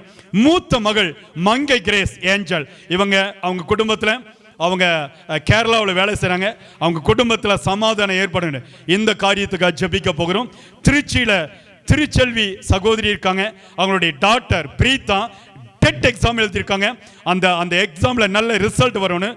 அமெரிக்காவில் ஏர்னட் எபி பிரதர் இருக்காங்க, அவங்களுடைய மனைவிக்கு நல்ல ஜாப், நல்ல வேலை கிடைக்கணும். நாகர்கோயிலில் சுஜா சிஸ்டர் இருக்காங்க, அவருடைய கணவனுடைய குடியின் பழக்கம் மாறணும். மகளுக்கு சுகப்பிரசவம் நடக்கணும். மருமகளுக்கு அரசாங்க வேலை, மருமகனுக்கு அரசாங்க வேலை கிடைக்கணும். நிலம் விற்கப்படணும். இந்த காரியத்துக்காக ஜெபிக்க போகிறோம். திருச்சியில் வசந்த் பிரதர் இருக்காங்க, அவருடைய மகன் பிரின்ஸ் கேப்ரியல் +2 படிக்கிறாங்க, மகள் we Sherlin Shobia 10th standard படிக்கிறாங்க. தேர்வுகளில் நல்ல வெற்றி பெறணும். இந்த காரியத்துக்கு ஜெபிக்க போகிறோம். கேரளா கண்ணனூரில் சந்தோஷ் என்கிற சகோதரன், அவங்களுடைய இந்த பெட்டர் மார்க்ஸ் லைட் பிஸ்னஸ் பண்ணுறாங்க, ஆசீர்வதிக்கப்படணும், வீடு கட்டப்படணும், கடன் பிரச்சனை மாறணும். மேட்டுப்பாளையத்தில் சிஸ்டர் மரியம் ஜாஸ்மின் மாஃப்ஜான் இருக்காங்க, அவங்களுக்கு அரசாங்கத்திலிருந்து வர வேண்டிய நன்மைகள் கிடைக்கணும், பலவீனம் மாறணும். அவருடைய மகன் பிரகாஷுக்கு நல்ல வேலை கிடைக்கணும். ஊட்டியில் எல்லநெல்லியில் சிஸ்டர் ரேவதி இருக்காங்க, அவருடைய கணவனார் குடித்து வெறித்து அடிக்கிறாங்க. இந்த சூழ்நிலையெல்லாம் மாறணும். 2 குழந்தைகளுக்கு சரீர சுகம் உண்டாகணும், தீராத தலைவலி கால்வலி மாற்றப்படணும். தம்பி மனைவி 6 வருடமா குழந்தை இல்லை, இப்பொழுது குழந்தை இருக்கு, அந்த குழந்தைக்கு ஹார்ட் பீட் நன்றாக துடிக்கணும்னு சொல்லி சொன்னாங்க. ஆனால் ஆண்டவரை சுகப்படுத்தி நன்றாக துடிக்க உதவி செய்திருக்கா. அவருடைய தந்தையினுடைய குணங்கள் மாற்றப்பட வேண்டும். இந்த காரியத்துக்காக ஜெபிக்க போகிறோம். ஊட்டியில் ரிச்சர்ட் அனிதா நம்முடைய சபையை சார்ந்த குடும்பம் இருக்கு. பெரிய மகன் பிரகாசுக்கு கை விரலில் ஃப்ராக்சர் ஏற்பட்டிருக்கிறது, சுகம் கிடைக்கணும். பிள்ளைகள் 2 பேரும் நன்றாக படிக்கணும். இந்த காரியத்துக்காக ஜெபிக்க போகிறோம். பெங்களூரில் ரவிசங்கர் கேன்சர் பலவீனத்தோடு போராடிட்டு இருக்காங்க, உயிருக்கு போராடிட்டு இருக்காங்க. கர்த்தர் அதிலிருந்து சுகத்தை கொடுக்கணும். சென்னையில் சகாயராஜ் ஐயா இருக்காங்க, அவங்களுக்கு முதுகு தண்டவடத்தில் பலவீனம், இருதய பலவீனம் மாறணும், சிறுநீரக பிரச்சனை மாறணும். எல்லாரும் கரங்களை உயர்த்திக்கொள்ளுங்க. மலச்சிக்கல் மாறணும். சைனஸ் பலவீனம் மாறணும், ஸ்கின் அலர்ஜி மாறணும், இரவுல தூக்கம் இல்லாதபடி கஷ்டப்படுறாங்க, அந்த சூழ்நிலை மாறணும். அவங்களுடைய மனைவி சிஸ்டர் ரூத்துக்கு கொலஸ்ட்ரால் பிபி எல்லாம் மாறணும். மகள் சோபிக்கு நல்ல திருமண காரியங்கள் நடக்கணும், தடைகள் மாறணும். மறுபடியும் அதிகாலையில் இருந்து நன்றாக ஜெபிக்கணும்னு சொல்லி அவங்க ஜெப குறிப்பு கொடுத்துருக்காங்க. சேலத்தில் தினகரன் பிரதர் ஐயா அவங்க 3 பிள்ளைகள் ஆசீர்வாதமாய் வாழணும், மகனுக்கு நல்ல திருமண வாழ்க்கை நடக்கணும், ரியல் எஸ்டேட் தொழில் ஆசீர்வதிக்கப்படணும்னு சொல்லியிருக்காங்க. பெங்களூர்ல சம்பத் ஐயா இருக்காங்க, மகளுக்கு நல்ல திருமணம் நடக்கணும், தடைகள் மாறணும், குடும்பம் ரட்சிக்கப்பட வேண்டும் சொல்லியிருக்காங்க. லாரி பிசினஸ் ஆசீர்வாதமா இருக்கணும்னு சொல்லியிருக்காங்க. குலசேகர பாஸ்டர் ஜான் கிறிஸ்டி அந்த ஹார்ட் பலவீனத்தை கத்தர் மாறுன்னு சொல்லியிருக்காங்க. கர்த்தர் இன்றைக்கு அதை மாற்றி இருக்கிறார். ஊழியத்தில் சில பிரச்சனைகள் இருக்கிறது, அந்த பிரச்சனை மாறணும். மகள்கள் படிச்சுட்டு இருக்காங்க, அவங்களுடைய எதிர்காலம் ஆசீர்வதிக்கப்படணும். மகனும் மருமகள் வெளிநாட்டில் இருக்காங்க, அவங்களை ஆசீர்வதிக்கப்படணும் சொல்லியிருக்காங்க. கோயம்புத்தூர்ல சிஸ்டர் திலகம் இருக்காங்க, அவங்களுடைய கால் பலவீனம் மாறணும், இரவுல கெட்ட சொப்பனங்கள் தூக்க இல்லாதபடி இருக்குன்னு சொன்னாங்க. அதுக்காக நம்ம ஜெபிக்க போகிறோம். ஜெப வாழ்க்கையில மறுபடி கட்டப்பட அவங்களுடைய அக்கா மகளுடைய குடும்பத்திற்கு கடன் பிரச்சனை மாறணும், அக்கா மகளுடைய கணவனா அந்த குடியிலிருந்து மாற்றப்பட வேண்டும். இந்த காரியத்தை ஜெபிக்க போறோம். பெங்களூர்ல டேனியல் பிரதர் இருக்காங்க, அவங்களுக்கு பைல்ஸ் வியாதி இருக்கிறது, அந்த வியாதி மாறணும், வேலையில் இருக்கிற பிரச்சனை மாறணும். மகள் MA படிச்சுட்டு இருக்காங்க, அந்த மகள் ஆசீர்வதிக்கப்படணும், மகளுக்கு எதிர்கால வாழ்க்கை கட்டப்படணும். காஞ்சிபுரத்தில் சிஸ்டர் கீதா இருக்காங்க, கணவனை ரட்சிக்கப்படணும். மகள் இன்ஜினியரிங் படிக்கிறாங்க, மகன் இன்ஜினியரிங் படித்து முடிச்சுட்டாங்க. 2 பேருக்கு நல்ல வேலை கிடைக்கணும், பிள்ளைகளுக்கு நல்ல எதிர்காலம் மற்றும் வேலை கிடைக்கணும். இந்த சகோதரிக்கு சிஸ்டர் கீதாவுக்கு நல்ல வேலை கிடைக்கணும் நம்ம ஜெபிக்க போகிறோம். கடைசியா வசந்தா துடியில் கோயம்புத்தூர்ல மகனுக்கு மருமகளும் ஆசீர்வதிக்கப்படணும், மருமகளுடைய அந்த கெட்ட சொப்பனங்கள் எல்லாம் மாறணும், பயத்தின் ஆவி மாறணும். இந்த காரியங்களுக்காக நம்ம ஆண்டவருடைய பாதத்தில் விழுந்து ஜெபிக்க போகிறோம். இந்த காரியங்களுக்காக எல்லாரும் கரங்களை உயர்த்தி, ஆவியானவரே இணைந்த கரங்கள் ஊழியத்தில் இருந்து எல்ஷடா எழுப்புதல் திருச்சபையில் இருந்து நாங்க எல்லாரும் கண்ணீரோடு ஜெபிக்கிறோம். தேவனாகிய கர்த்தருடைய வல்லமை இறங்கி வருவதாக, அக்கினி வல்லமை கடந்து வருவதாக, அபிஷேக வல்லமை கடந்து வருவதாக. ஆண்டவரே சொல்லப்பட்ட எல்லா ஜெப குறிப்புகளையும் நம்முடைய கரத்திலே கொண்டு வந்து ஜெபிக்கிறேன். ஆண்டவரே குடும்பத்தை அலைக்கழிக்கிற பொல்லாத ஆவிகள் வெளியேறுவதாக, தடைகள் மாறுவதாக, சத்துருவின் நுகங்கள் அழிக்கப்பட்டு போவதாக, எல்லா கட்டுகளை உடைக்கிறேன் இயேசுவின் நாமத்தில். ஒரு தெய்வீக வல்லமை இறங்குவதாக ஆண்டவரே. அநேக பிள்ளைகளுடைய கண்ணீரை கர்த்தர் இன்றைக்கு துடைத்து போடுங்கப்பா. இன்றைக்கு அநேக பிள்ளைகளுடைய பாடுகளிலிருந்து கர்த்தர் விடுதலை கொடுக்கும்படியாக நாங்கள் ஜெபிக்கிறோம். ஆண்டவரே எத்தனை குடும்பங்கள் இன்றைக்கு சோர்ந்து போய் கிடக்கிறது, ஆண்டவரே கவலைப்பட்டு கிடக்கிறாங்க, உயிருக்கு போராடி கொண்டு இருக்கிறாங்க. இந்த பிள்ளைகளுடைய வியாதிகள் எல்லாம் இப்பொழுது மாறுவதாக, மாறுவதாக, மாறுவதாக, அக்கினி வல்லமை கடந்து வருவதாக. தகப்பனே தகப்பனே தகப்பனே, இப்பொழுது மனமிறங்கும் மனமிறங்கும் ஆண்டவரே. அக்கினி வல்லமை நாம் எல்லாரும் ஜெபிக்கும் பொழுது ஒரு தெய்வீக வல்லமை இந்த சொல்லப்பட்ட குடும்பங்களுக்கு மேல போய்கொண்டே இருக்கிறது, அனுப்பப்பட்டு கொண்டே இருக்கிறது. நம்முடைய திருச்சபையிலிருந்து ஒரு தெய்வீக வல்லமை இறங்கி கொண்டே இருக்கிறது. பெற்றுக்கொள்ளுங்க பெற்றுக்கொள்ளுங்க இயேசுவுடைய வல்லமை. நாம் அனைவரும் இணைந்து ஜெபிக்கிற இந்த நேரத்தில் தேவ ஆவியானவர் கிரியை செய்து கொண்டே இருக்கிறார். ஆண்டவரே பிள்ளைகளுடைய கண்ணீரை மாற்றுங்க, பிள்ளைகளுடைய வேதனைகளை மாற்றுங்க. நிந்தனைகள் அவமானங்கள் எடுத்துப்படுங்க. இயேசுவின் நாமத்தில் விடுதலை, இயேசுவின் நாமத்தில் விடுதலை.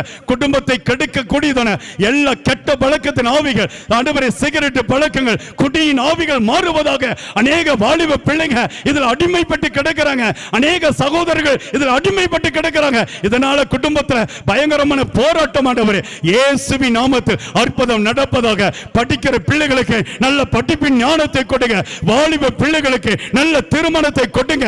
ஆண்டவரே வாலிப பிள்ளைகளுக்கு நல்ல வேலைகளை கொடுங்க, அரசாங்கத்தில் வேலைகளை கொடுங்க, தனியார் துறையில வேலைகளை கொடுங்க. வேலைக்காய் எதிர்பார்த்து கொண்டிருக்கிற பிள்ளைகளுக்கு இயேசுவின் நாமத்தில் ஜெபிக்கிறேன். அற்புதம் நடப்பதாக, தேவனுடைய வல்லமை இறங்குவதாக. கட்டுகள் உடைக்கப்படுகிறது, கட்டுகள் உடைக்கப்படுகிறது. அல்லேலூயா. எல்லா கட்டுகளை உடைக்கிறேன் ஐயா. ரீபாலா சந்துனி யந்துரபா. ஆண்டவருடைய மகிமை இறங்கட்டும் இறங்கட்டும் இறங்கட்டும். இயேசுவின் நாமத்தினாலே விடுதலை இறங்கட்டும் என்று சொல்லி நான் ஜெபிக்கிறேன். அற்புதம் நடந்து விட்டதற்காக நன்றி ஆண்டவரே.